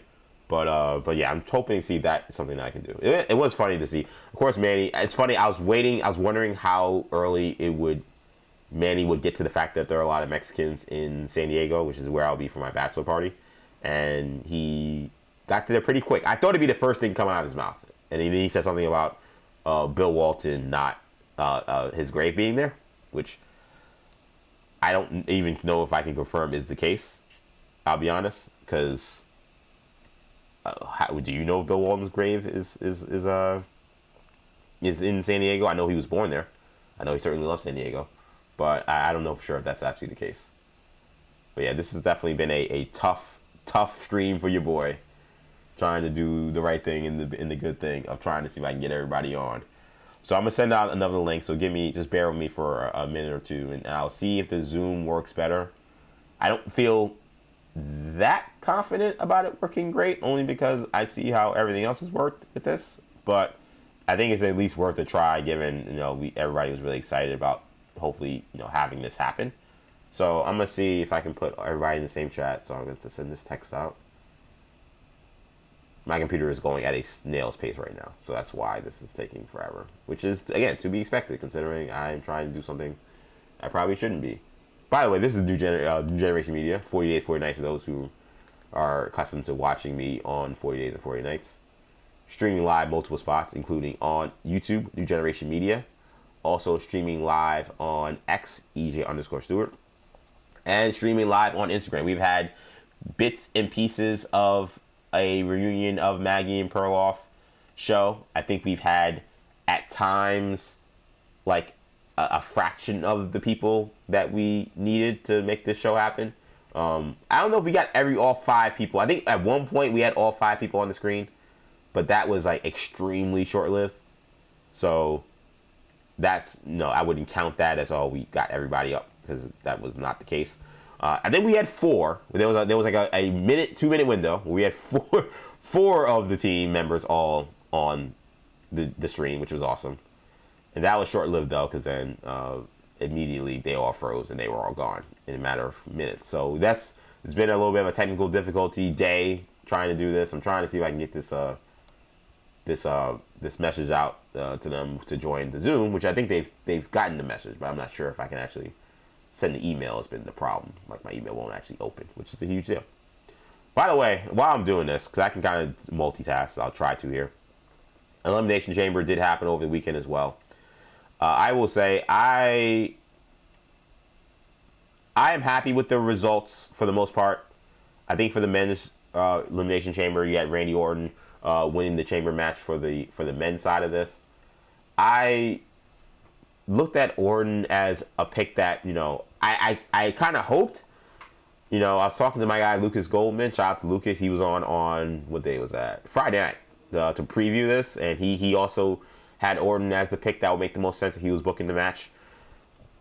I wasn't sure if they would make this just straightforward, where they've done this Cody versus Drew McIntyre storyline. And because they've taken so much time with it, I was curious about whether or not they'd say, listen, let's just do the thing that's right in front of us. Let's just do Cody versus Drew McIntyre. Let's put all the big stipulations on it. Maybe it's a Hell in a Cell. Maybe, they already had 3 stages of Hell match. Maybe it's a last man standing or Falls Count Anywhere, something like that. I thought that may be where they go, but it also seemed like, for whatever reason, they just weren't getting what that thing they wanted out of that feud. And they obviously pivoted from doing a Cody versus Roman 3. So they had to do something different. So you're going to have Randy Orton win the Chamber match in what was, I think, a good setup. I didn't love Logan Paul, eliminating 3 members, 3, I think, very over guys in LA Knight, and particularly Javon Evans and Trick Williams for sure. For a part of me, I kind of wondered if it made sense to have Trick Williams actually win, as crazy as that sounds.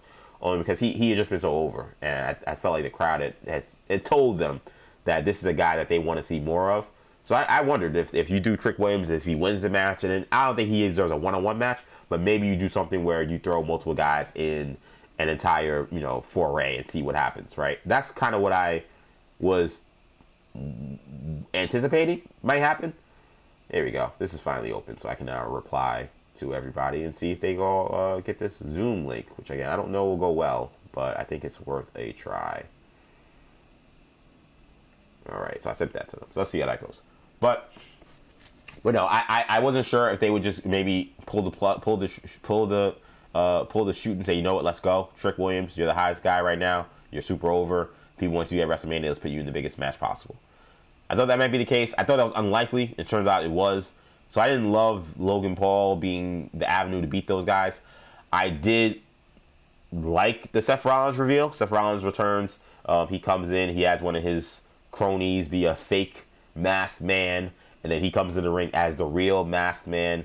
And I thought they did a lot of smart things with this. The Friday SmackDown kind of threw everybody off, where you had like some random guy who we had no idea who he was that was revealed to be the masked man. Turned out eagle-eyed viewers were able to pinpoint that guy actually worked for Seth Rollins in his wrestling school. So you didn't realize there was a Seth Rollins tie.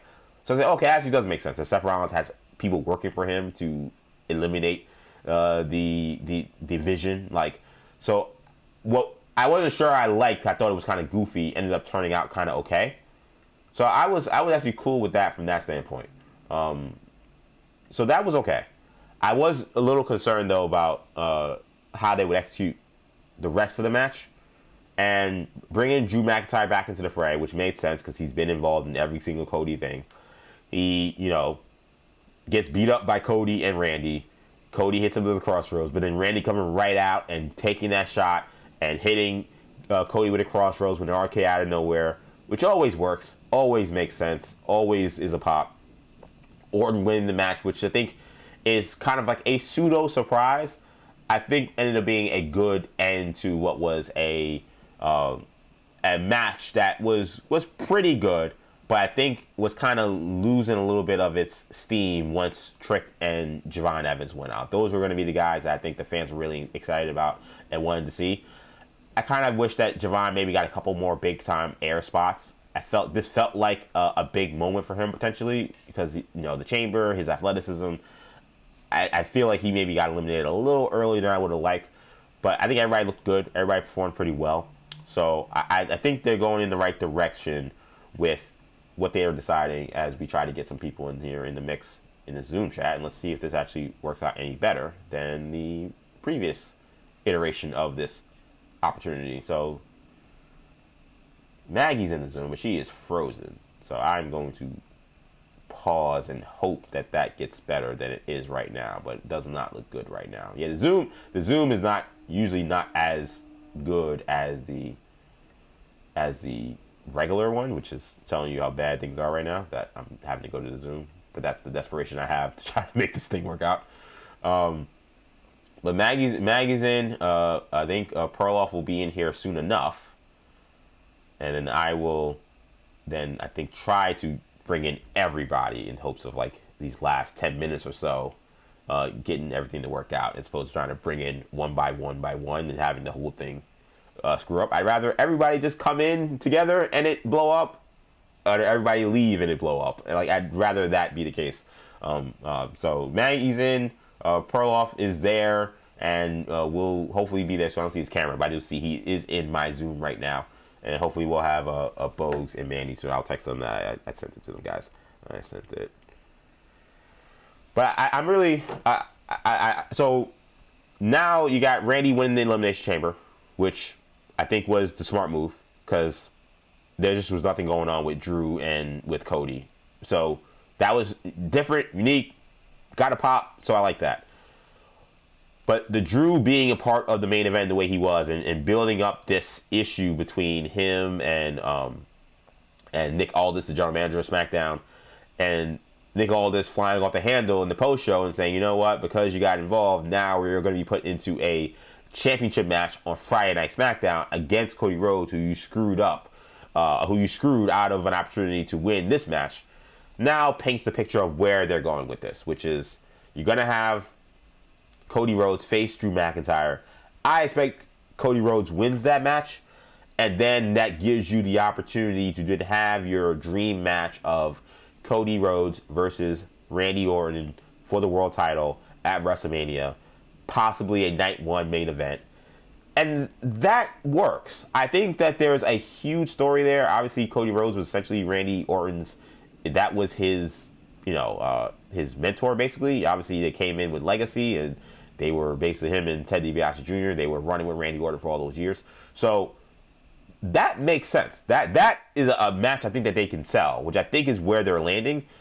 The only question I have with that setup is, does it make sense to decide to have Orton and Rhodes, but then also have kind of Drew McIntyre floating out there? Like, are they going to be able to wrap this feud a neat bow by SmackDown? Like, that's the only thing I don't understand, which is why I'm not sold that this is still a one-on-one match. I think there's a chance that this is still a fatal four-way, triple threat, something.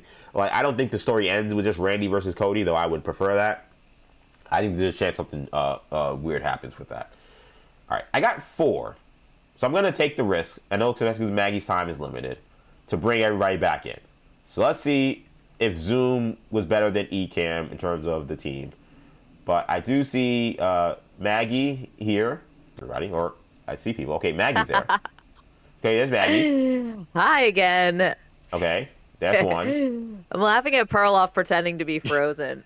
I know. You just so happen to be, in your best pose. It's so funny how technology helped you out that way. So there's Maggie live. Now I think soon you'll be able to see Perloff live. Maybe frozen, maybe not. There's Pearl. And let's see. Hi, Sarah. So he's up. And then now you got you 3 guys. Let's bring me back into the mix. There I am. Oh. Hey. All right. And Manny says he didn't get the link, though. He's definitely in the email. Let me see if I can text him the link. But this is the crew. I think we're not frozen. So, hi guys. Where are you, EJ? Turns out.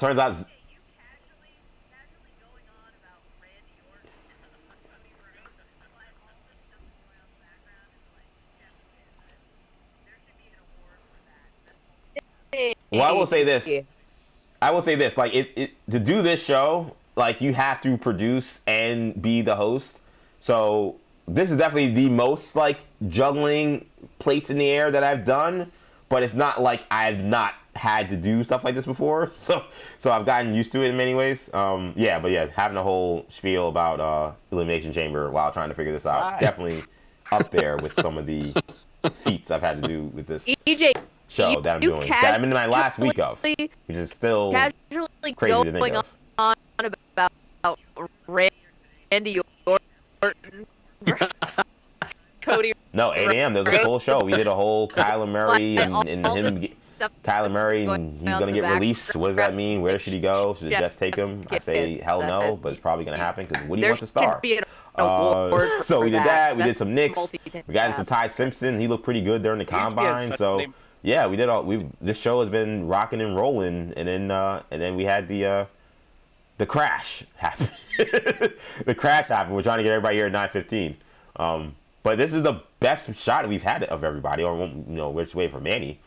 But yeah, I mean, I guess I don't know. I mean, have you guys had any thoughts on what happened over the weekend with the combine, and any thoughts on that maybe?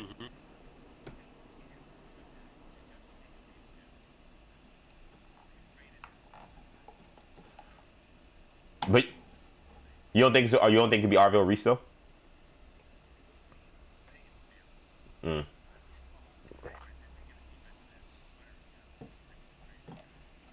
Yeah, they traded Jermaine Johnson for Sweat, which I agree. I said that on Friday. I was like, well, this means that you're going to have on the air today somebody who's going to be 8 a a.m. You didn't even like start late coming. with just us. Now I've seen some people still put Arville Reese there simply because he is a guy who can kind of rush and play inside linebacker. He's kind of a Micah Parsons type. So I tend to agree. I think it will be more of a natural edge. Watching David Bailey run a 4.51 made me think, oof, I think I'd like that guy on the team. But I've also seen people say that maybe it's still Reese, so I don't know.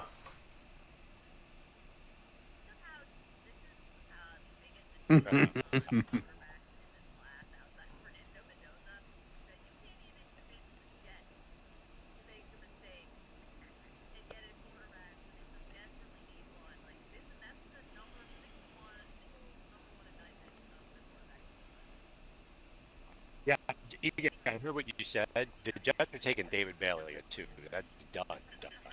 They traded. Yeah. So, that's right. I think it's Bailey, but I don't know. Well, anyway, they're taking a defensive. Well, listen, again, Kyler Murray is apparently the favorite to land with the Jets, so that would be the dumb thing to do. It's supposed to, going after someone like Ty Simpson. So I assume there are no fans of Ty Simpson. No, he didn't turn anybody with his performance. No, nothing. Yeah.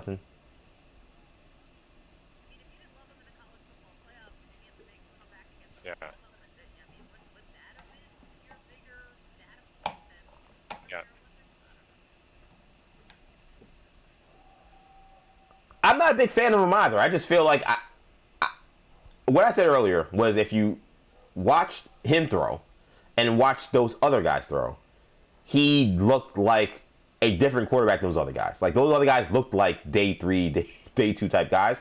He didn't. So I guess my question was like, if you're right. I guess if that's not going to do it, then nothing will. But I was a little surprised at how well he threw.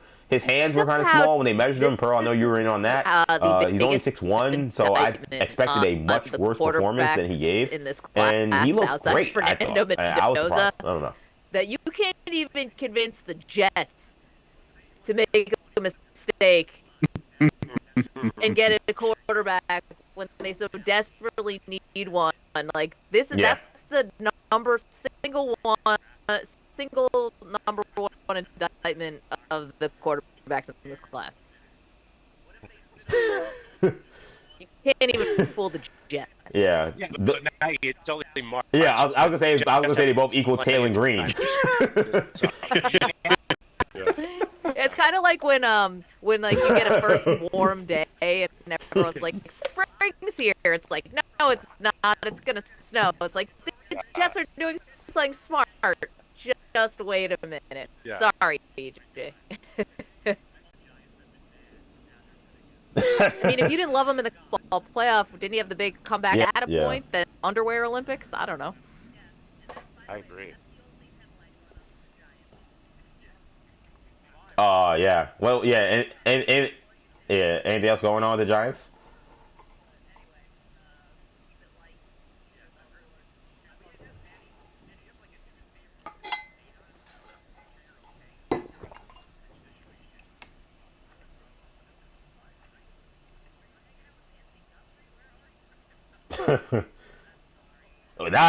Didn't you just say you wanted to keep it light with the Nancy Guthrie?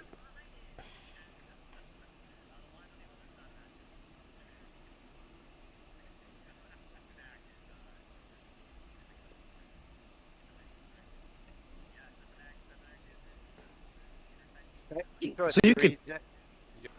Sorry, go ahead. I was going to say, you want to take him at 21 if you're Pittsburgh, that's fine. But that's the beginning of where you can, validate a selection of him. That's it.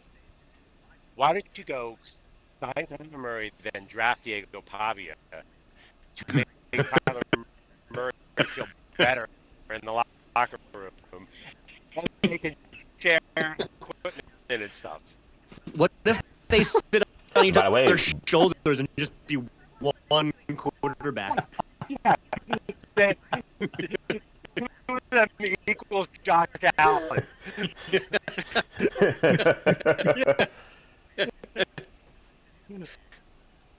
Yeah. Yeah. Oh my God.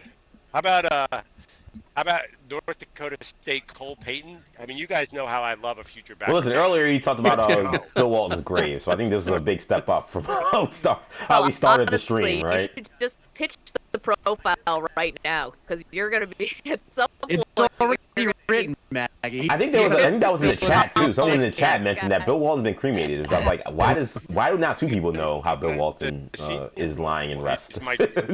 One in the chat and Manny Rodriguez now. I'm going to get a jersey, whatever team he goes to. But can I say one more New York football thing? I'm terrified of John Harbaugh because my being able to talk trash to Giants fans has been a superpower for a decade. If I have to lose, but knowing him, I think he's someone who probably would like to be like, I just want to be with the waves in the ocean, and I don't. Pearl think finally finds out that the is Giants have been the thing bad, about and now Bill they're Walton. good again. Thank God. Thank God. Yeah. Oh my God! If New York team starts to win, then I'm out. I don't know what I'm gonna do.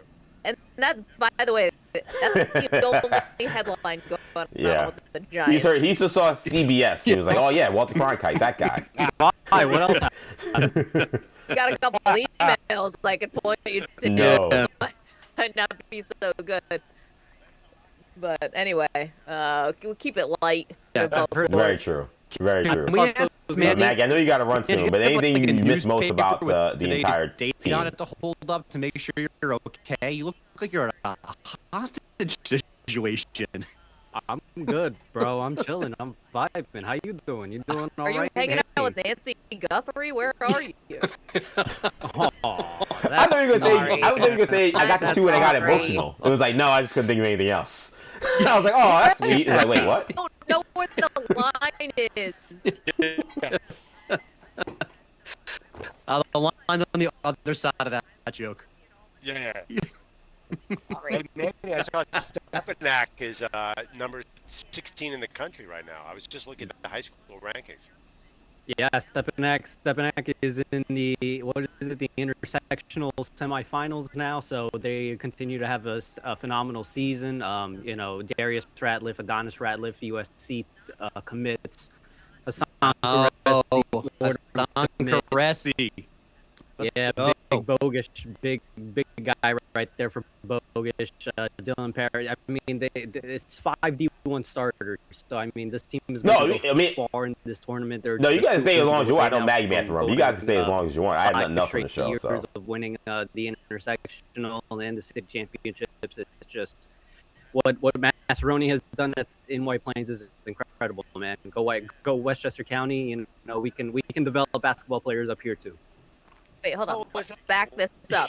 yeah, me and Bogusch, when Bogusch came on, got into a little bit of what's been going on with Bilotti, and it seems like he's checking out the high seems like it's been a lot. basketball rankings in New York City. Has it gotten that Flirt bad? with Manny. Yeah. Now, does he still work there? 'Cause I thought that was was it not his last day a couple days ago, or was that? I guess the city champ. Let's go. We'll hang out. We'll all do a party. Yeah. No, Manny, that was way too professional an answer, by the way. What is going on here? They are very, very good. Gotta love people out here. They are very good.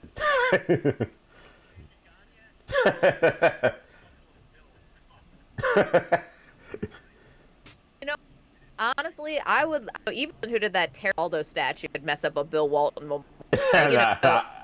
this. I'm waiting for her to this leave. He deserves there you go. something, like Cliff, that something. No, I know. Oh no, a coming ocean, like Poseidon.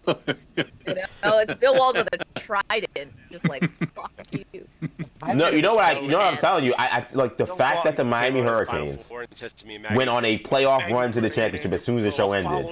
Like I was like, oh, this is definitely saving Perloff, because all he kept talking about was I can't deal with arrogant Miami Hurricanes fans like EJ. And here they are having the biggest wins they've had in 20 years, and I got nothing.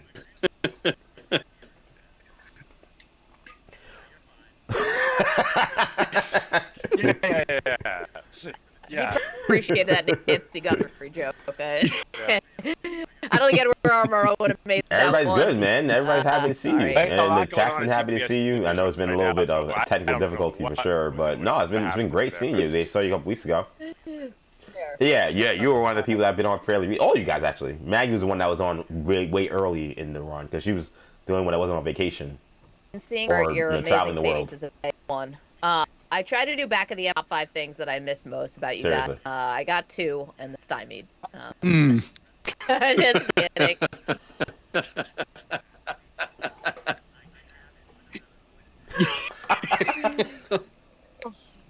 I was like, and then that other time. No, I miss you guys. I wish this is the only hope. I wish that we had all been able to amend. But see, bro. yeah, and see, bro. to be honest, no, listen, I remember I I'll be saw excited at 4 a o'clock there was every a morning.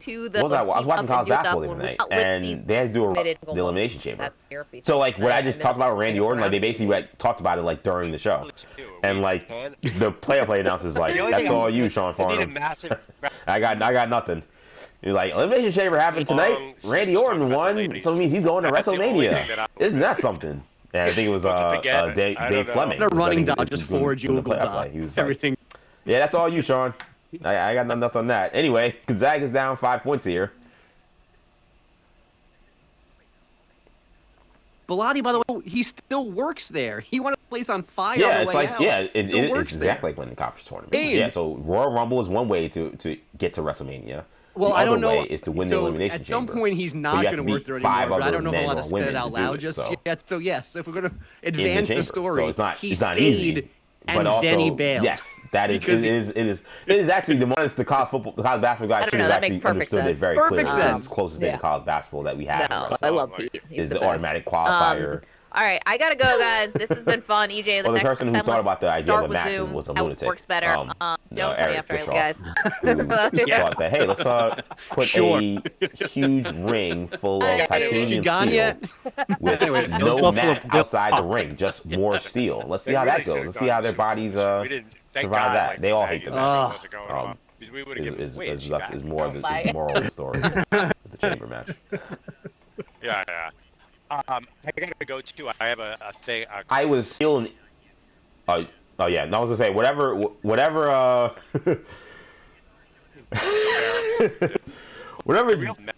You're fine. Sorry. How about him?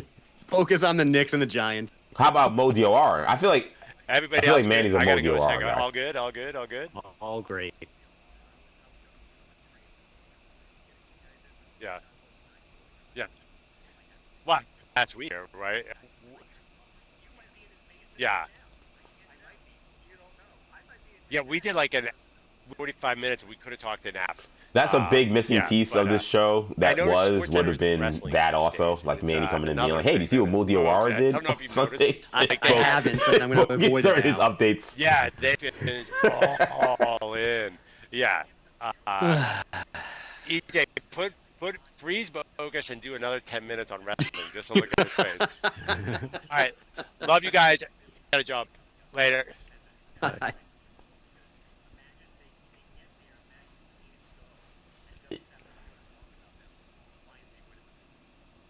Yeah. No, definitely. Yeah. I thought it was funny, like, when Miami got to the national championship game, like, Zach Gelb was like, shout out to Zach Gelb, who was on last week. He's like, oh, are you going to go? I'm like, with what money? I don't have a job. Well, so he said I could get credentials. He was like, oh, you can get credentials with the fan. Because I think Zach went. I think he went with, I don't know if he went with the fan or if he went with 365. But I know he was like, oh, like Ryan can get you credentialed. Like I think like that Tuesday was the deadline, whatever. I'm like, so wait, all that you need to the ticket, the price of hotel and everything. No, I'm gonna have to watch this from my home. Well, I watch Carson Beck throw the game away from my living room, and that'll be great. But the fact that you guys are together, I think, is a fun thing for the audience. Like, have you guys still kept in touch outside of the group chat? Has there been any more tutelage, Bogusch mentoring young Manny in the world of sports in our life? In the chamber sounds petrifying, by the way.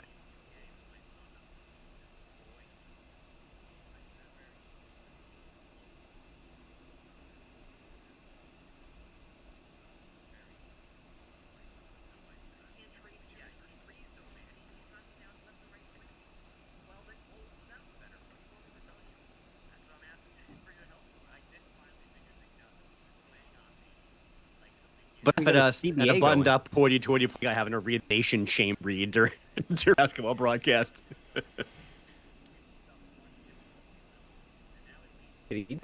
Yeah, I'm there. Go now, Manny. How about that, Anobi? Yeah, and like, what? Your son's what, like 11, right? Oh, I love Mo, dude. I would jump train from far. Are you kidding me? Know who this guy was 9, but now he's everything. He's my star, my guiding love. And you basement? I can't. I tell. might be. You don't know. Be in his attic. You know. You don't know. Nobody knows.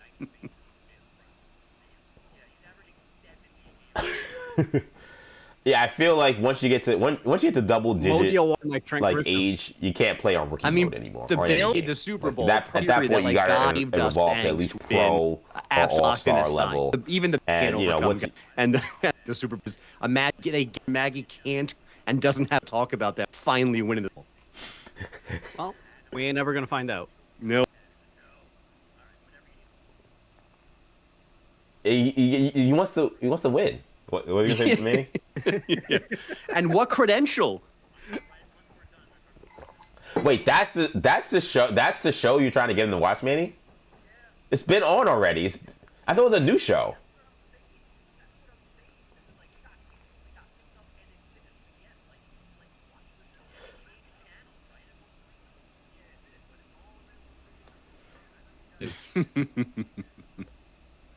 But are there new episodes of the show, or is it over?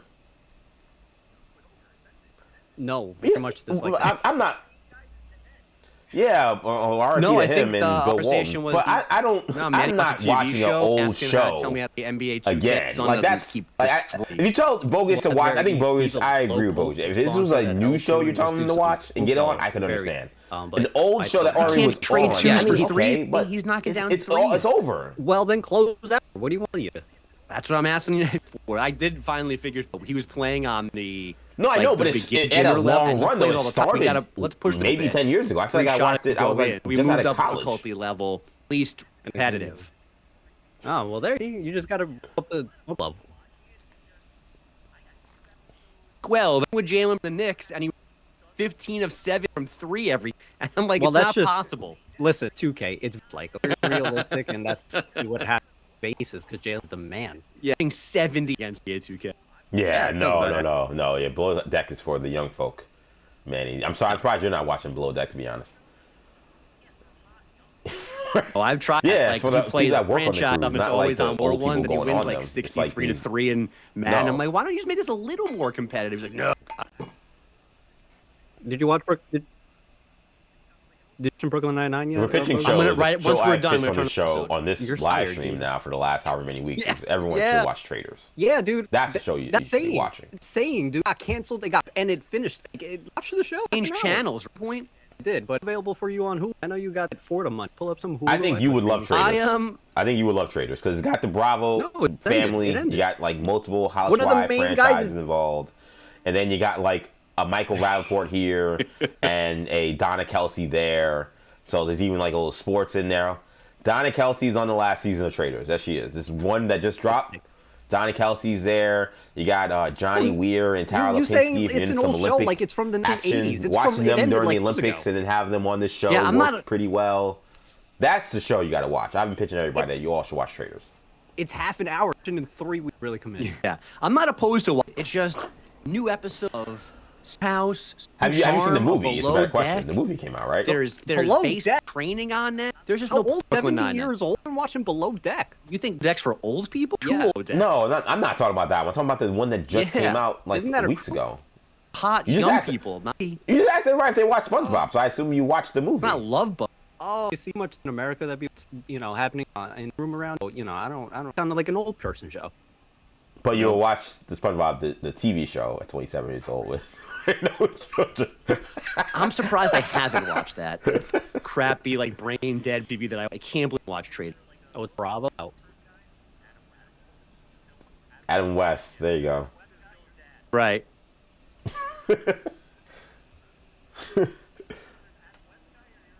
Donna Kelsey?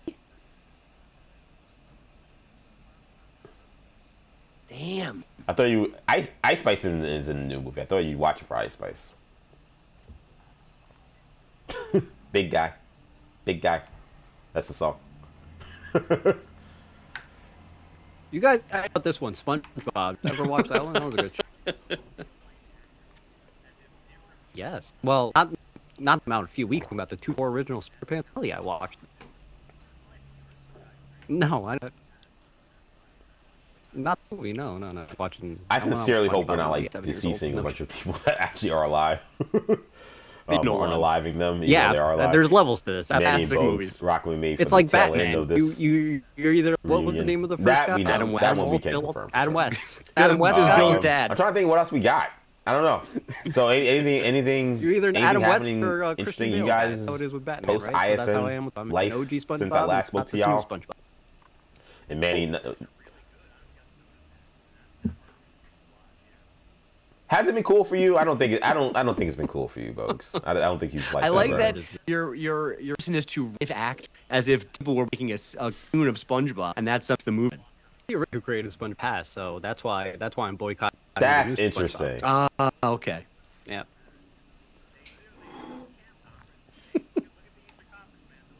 No. Nah, Bill what Walton's I will dead. say is I think Definitely. what we've seen from the Knicks, I think is also what you've seen from Manny and I, because I think you're right. Like you've kind of been able to avoid a lot of Knicks-ish It's a real. I don't know stuff if you guys have noticed that. because That's we cool haven't to been on watch. a show together for 3 months. But also the chat, we're not inundating you with Knicks content either when the Knicks have been playing well. I think that is growth in February. I think that is growth from both Manny and I. That this is a team that it's all about the playoffs. They do. They all so count. I think that's part of why you're feeling good is not just because of the show, but also because I think me and Manny even realized, hey, we're all about the playoffs, man. It doesn't matter what happens in the regular season. But if the playoffs come around and the Knicks have this same success, I don't think you'll be dealing with it quite as well. Because that's going to be a different conversation.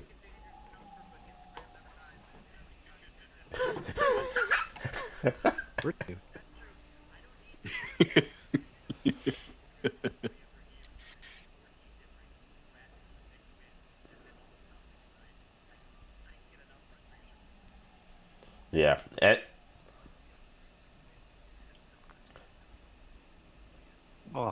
think my favorite thing also about you can change your number. Manniness You can change of your number, his but it fandom never is dies. how You're not Instagram. the Trent Grisham I don't love recommend has watching like the now movie even flipped into like. That's nothing. Are we sure we should still have this guy on the team? and like, oh yeah, no. Right.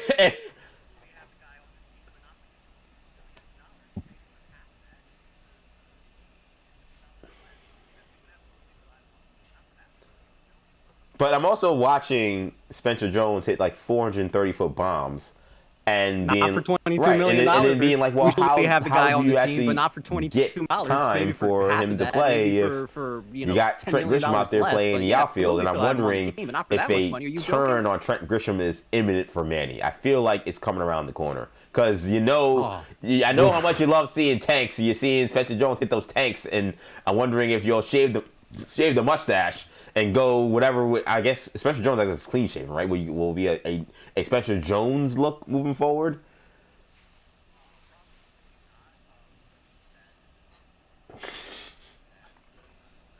Well, yeah.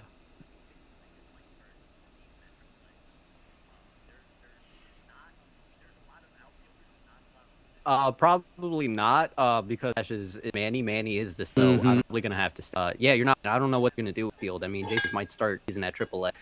There's not. There's a lot of outfielders and not a lot of positions to fill for the Yankees. So it's definitely going to be interesting to see what happens. And with Trent Grisham as he being one of those expensive DFAs by the end of the season. We never know. So we'll see what happens with them. Go Yankees. Stones, man. The way that he taps Earth and just his hips are bally. Oh man, he hits all his pornography. Oh God! Every time that he does that, I'm sure that's what Brian Cashman we says. have a white show. Yeah, I'm sure that's what white show. That's exactly what Brian Cashman says every time he sees Spencer Jones in the batter's box. It's a white Shohei we got there.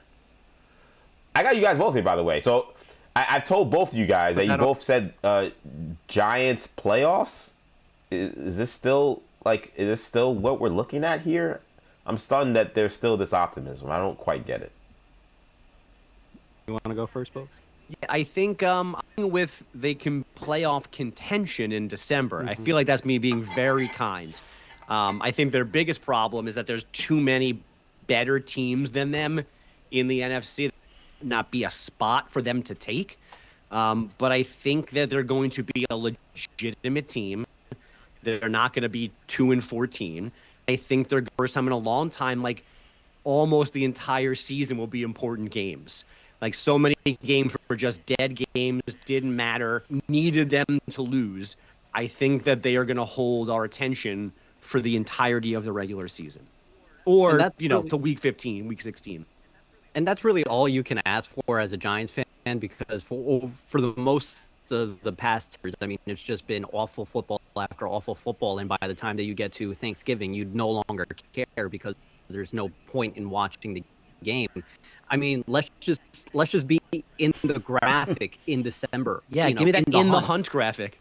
Give me in the hunt graphic. I've been yearning for years now. So as long as we're in there in December, I don't really care. Like as long as we're in the hunt, like let's just get in the hunt. Like we don't even have. Bob Custer in the chat says Giants fans, Cowboys fans, and Raider fans all have the same optimism this time of the preseason, or I guess he means off season. Do you guys like being lumped in with Cowboys and Raiders fans? That doesn't seem. No, thank you. No, not even a little bit. Then we should have been with Cowboys because we play in the same. That's yeah. It. But I'll be honest though, guys. I think that is the delusion that people feel like you guys may have from the outside.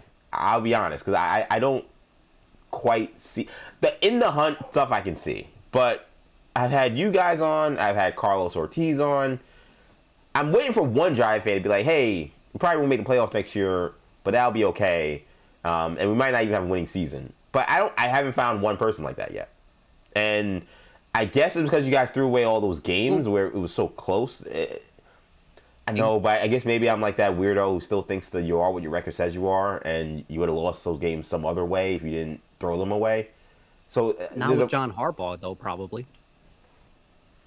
Yeah, I guess. Well, and here's the difference with Cowboy fans. They're blindly optimistic. Every year, they think they're going to be the best. Giant fans haven't been optimistic in at least like 8 years. That's true. We don't begin every season going, here comes 13 wins, look out. We've been for a long time. So not the same thing as always thinking that they're a team and they're going to win the division and win a Super Bowl and whatever. Giant fans haven't thought like that in a long time. That is true. That is true. Which is why I think that it's all on this year. I think that's where it's coming from. It's not necessarily a history of like the Giant fan. I think a lot of people on the outside, they respect John Harbaugh, but they saw what John Harbaugh was in his last year with the Ravens, and you shouldn't be a guy that great shouldn't be judged on his last year with a team where the message gets stale and people kind of give up on him. But I think that's where that's coming from. It's like we just watched this guy coach with Lamar Jackson, and they couldn't make the playoffs last year. He's going to go and take Jackson Dart in a harder conference, arguably, to the playoffs.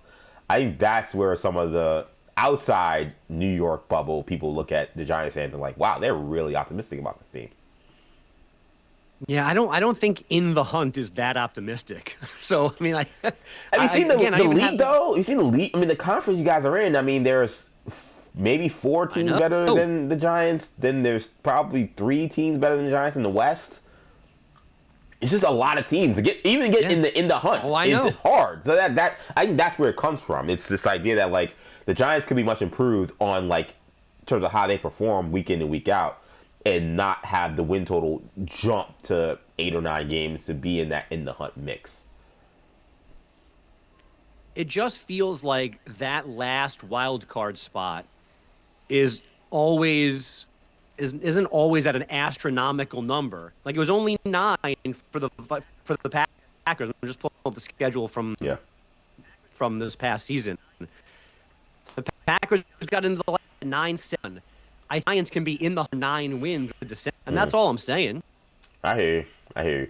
Bogusch, any fun? Let's get Canyon to Heroes ready. If we get 8 wins, 9 wins in the season, you guys kidding me? Oh my goodness. Let's just move to the NFC South and just get in. Oh please, can we move the South to the Northeast? Hey, listen, if you guys win the South, I think you guys may be the favorites there. Bogusch, any fun stories from calling the Nets games this winter? You had some fun stuff when you went to Milwaukee. Yeah, no, this one was just a home game, so no plane, no table, no 8 meals in 3 hours, taking off, landing, whatever. But it's just even a Nets-Wizards game, which got all the headlines because the Wizards scratched all their good players right before tip-off because they couldn't win that game. What good players? They're good players. Oh, okay. Relative. They might not be your good players, but they're good players. It's just like an NBA game is just, it's mind-blowing. Like the worst guy is so damn good. There's the amount of information floating around, the arena being full that day because it was Kids Day. It's just it's a crazy experience. I wish I could do it every single day. I always tell the story about like when I got to go to the game with Perloff. Like I've sat close in like NBA Summer League games, but being that close to the action and seeing how fast and physical even an NBA regular season game is, which is ironic because of all the conversation to me about how like bad the regular season is. But then you see these guys up close and you're like, this is insane what they're putting their bodies through and what is on the line every night and the talent level, like you said, even on the worst guy on the team. So I'm not surprised that made its presence felt even in a Nets Wizards game in February or just January. Like that makes sense because that is NBA talent. Do you have any hope of the Nets lottery here? Like, is that basically all we got? I mean, they're effectively tanking better than last year, which was, I know your big issue was like they were winning too much. They're not winning too much anymore. Better than the beginning of No, they are not. They are doing it correctly this year. There are some promising young players on this team. I think the two guards, I think Traore and Yeoman are legit players. I don't know if they are going to be like front line guys on an elite NBA team at some point. Yeah. But I think those are legit building blocks. 2 of their 5 first-round picks from a year ago. And this draft, EJ, this draft coming up is you don't have to be at legit, maybe franchise. So hope is that fans, all I know, and there's only 13, I think, total, like that this is the last year of this. That after now things become just more legitimate going north, and kind of like the Giants, like they just play games. They're not worrying about scratching people or hold on, I'm getting a call, I think, from Sean Marks. Is that a landline? What is that? Yeah, I got a landline still. So I that this is the end of all of this, that they can finally go in the right direction, play basketball, maybe be media, but not worrying about the math of sticking around the Wizards or the Pacers or whoever else is crappy this year. Just going and playing well. Well, this is the year you want to do that because on an that's crazy. Too? No, but this is the year you want to do that because with the rules probably changing next year, it might not guarantee you anything to be really bad. I actually want to end up making like a quote unquote big move maybe for them, like to get like some kind of veteran to go with some of these young guys to go along with Michael Porter Jr. to see if they can maybe contend. Last thing I'll have from you guys before you get out of here. I'll let Manny go first. The one thing you miss about seeing Bogusch every day.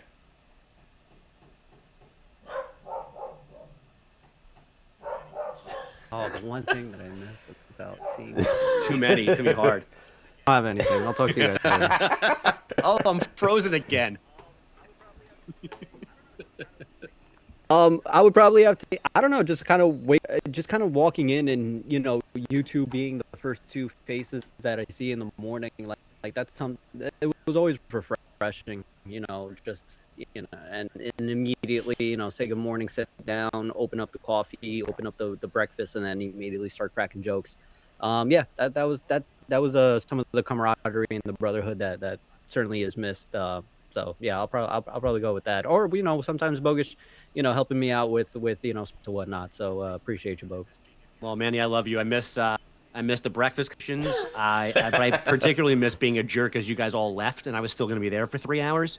The time card you guys as you were leaving after like 4.5 hours, and I still had to pull half a shift in. So, but yeah, it's just for all the crap talk about, it was a fun place to work. Even it might have been too early, too late, or hey, things. No it was question, all once man. I was there, it was a good place to be. Yeah.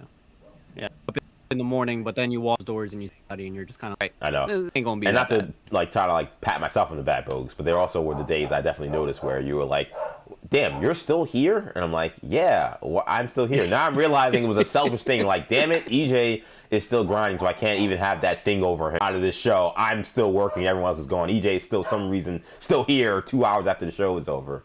Well, I'm just very much a creature of habit, and I sat in this, sitting in the same place and doing the same shift for so long. I just, my body became, in tune with everything else going around. Like, oh, he should be here. Why is EJ still here? Because he's about to have lunch, and usually he's gone by now. And, where's D-Cell, and why haven't we heard from this person yet? Or Mike Samter walks in early for a change. And you're like, what? Wait, what time is it? Should I be gone by now? That's the stuff that I always. Yeah, that makes sense. Bogues, Manny, love you guys. You guys are the best. This was a lot of fun, despite all of the technical difficulties. The fact that we really get some kind of show salvage out of it with you two guys, I appreciate y'all. And we'll talk soon, man. Dude, and congrats on this, man. This is impressive. I've cleaned out my email inbox, and I haven't really worked for 3 months now, and you've already to do 80 shows in a 40-day commitment. Great job, man. Thank you, guys. Appreciate y'all. I'll talk to y'all soon.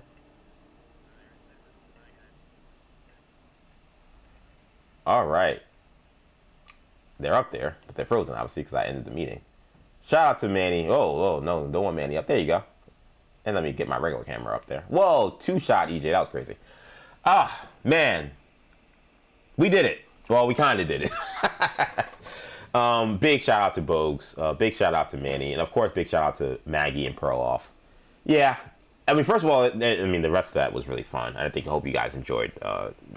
Once we got it on Zoom, that seemed to work much better for you guys. So, apologies for the technical difficulties. This was going to be a big ask, but I was like, you know what?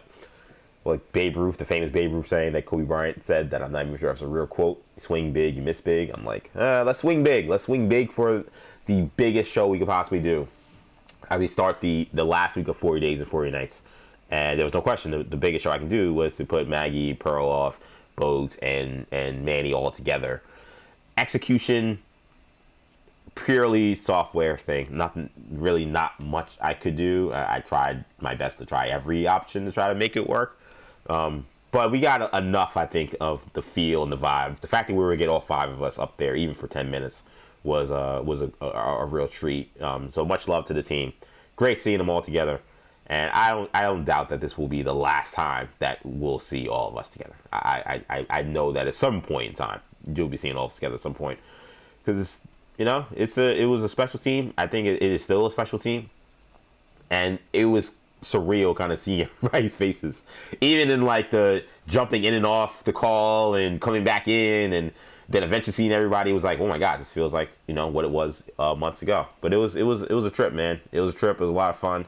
And again, I get great appreciation to Maggie, Perloff, Bogues, and Manny. They are 4 of the best, and have them on 40 Days and 40 Nights for my final week here, really special, and I'm really appreciative of that, man.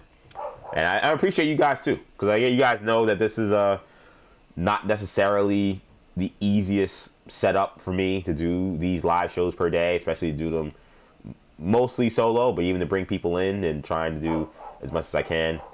Justin, I know at one point said that he can only hear me, which is unfortunate. I know it seemed like the audio was good-ish. It seemed like there were times maybe it was popping in and out. I tried to unmute and mute to see if it helped out a little bit. But I'm happy you guys were able to stick with me. I know you guys badly wanted to see this work, so I think you got a little bit of a taste with Maggie and Perloff kind of towards the beginning being more part of the show, and then Bogusch and kind of Manny kind of being the end of the show here. I think we ended up putting together something that I think you guys could enjoy. And again, I don't think this will be the last time you see all of us together, man. Bob Cutsing, that was really interesting and a good effort, EJ. Yeah, interesting is one way to put it. But no, I appreciate you, Bob. Yeah, again, like I said before, it's one of those things where if there's a chance I can make it happen, I'm not gonna not try. Hindsight, I would have probably done a test run. I was like, I probably should have had them see if they could test, but I was like, and I had a good run of luck with my recent interviews where I've had people on and I've had almost no issues. So I was like, I've had no issues of late. Why would I have issues with this? 4 people in one group, probably an issue. So that should have known that. But nonetheless, shout out to the team. Love those guys and gal. And again, we hope to see us all together at some point real soon. That's going to do it, though, for this episode of 40 Days and 40 Nights, man. Like I said before, all episodes are streaming live right now. Currently on YouTube. Will be posted, obviously, on YouTube New Generation Media as a channel. If you can, make sure you subscribe. Make sure you like. Make sure you all do all the things necessary to make that work out, because that helps a ton in terms of supporting the channel. All engagement is good engagement, except if you're being abusive or being a jerk, then please don't. But otherwise, even if you think our sports takes are stupid or whatever, those are fine. Just don't do anything, obviously, obscene or anything like that. But all engagement is good engagement. Appreciate you guys from that standpoint. Subscribe to the channel, comment, like this video. All those things help. Also, streaming live on X, EJ_Stewart. Make sure you follow me on X, EJ_Stewart is where you'll find me. And, of course, on Instagram as well, Action EJ is where we're streaming live right now. Shout out to the folks that watch me on Instagram. Appreciate you guys. And, of course, all episodes get podcasted. So I still got to post, because of my hard drive issues I talked about last week, this new hard drive. So that worked. One thing that did work today was my hard drive didn't explode. We'll see what happens later tonight. But no, this is a different hard drive, so we should have no problem with that. So the Night 35 will be posted later today. And then, of course, this episode, I might have to cut around a lot of the technical issues. But this episode also will be posted on the podcast channel. Just search New Generation Podcast Network, wherever you get your podcasts, Apple Podcasts, Spotify, SoundCloud, Stitcher, and TuneIn. You can get all episodes of 40 Days and 40 Nights, along with everything we got going on with this channel. So whether it's the Hero Talk podcast that we do, whether it's the Sports Talk podcast, whether it's the Off-Script Wrestling podcast, my good friend Lucas Goldman was on Friday night. So if you want to get a taste of what that's like, you'll be able to listen to Night 35, where Lucas Goldman joined me on Friday, and we talked about a preview of Elimination Chamber. He had some really interesting thoughts just about where the business is right now and what WWE's plans are for WrestleMania. He's a former WWE writer, so awesome to have him on. Awesome to have him as a part of the New Generation team. So again, whatever podcast we got, Hero Talk, Sports Talk, Imperial Broadcast, our Star Wars podcast hosted by my brothers Kendall and Shamari Stewart, and Off Script, all those things you can find along with 40 Days and 40 Nights on the podcast channel. Just search New Generation Podcast Network, and if you can, give us a 5-star review and a written review. Both would be much appreciated, as I appreciate you guys as much as I possibly can, man. This is a lot of fun. All right, that's gonna do it for this supersized edition of 40 Days and 40 Nights. 2 hours and 25 minutes. I will admit 20 minutes of it was a game of telephone, but you stuck with me for that time, and I hope I gave you at least a little taste of the good vibes with Maggie and Perloff show being reunited today. It's a big week. It's the final week of 40 Days and 40 Nights, so you're going to want to stay locked here, man. More fun guests, more fun conversation. We're going to keep this thing rolling. I appreciate you guys. Make sure you get subscribed to me on YouTube and on X and on Instagram. I'll see you guys in a little bit.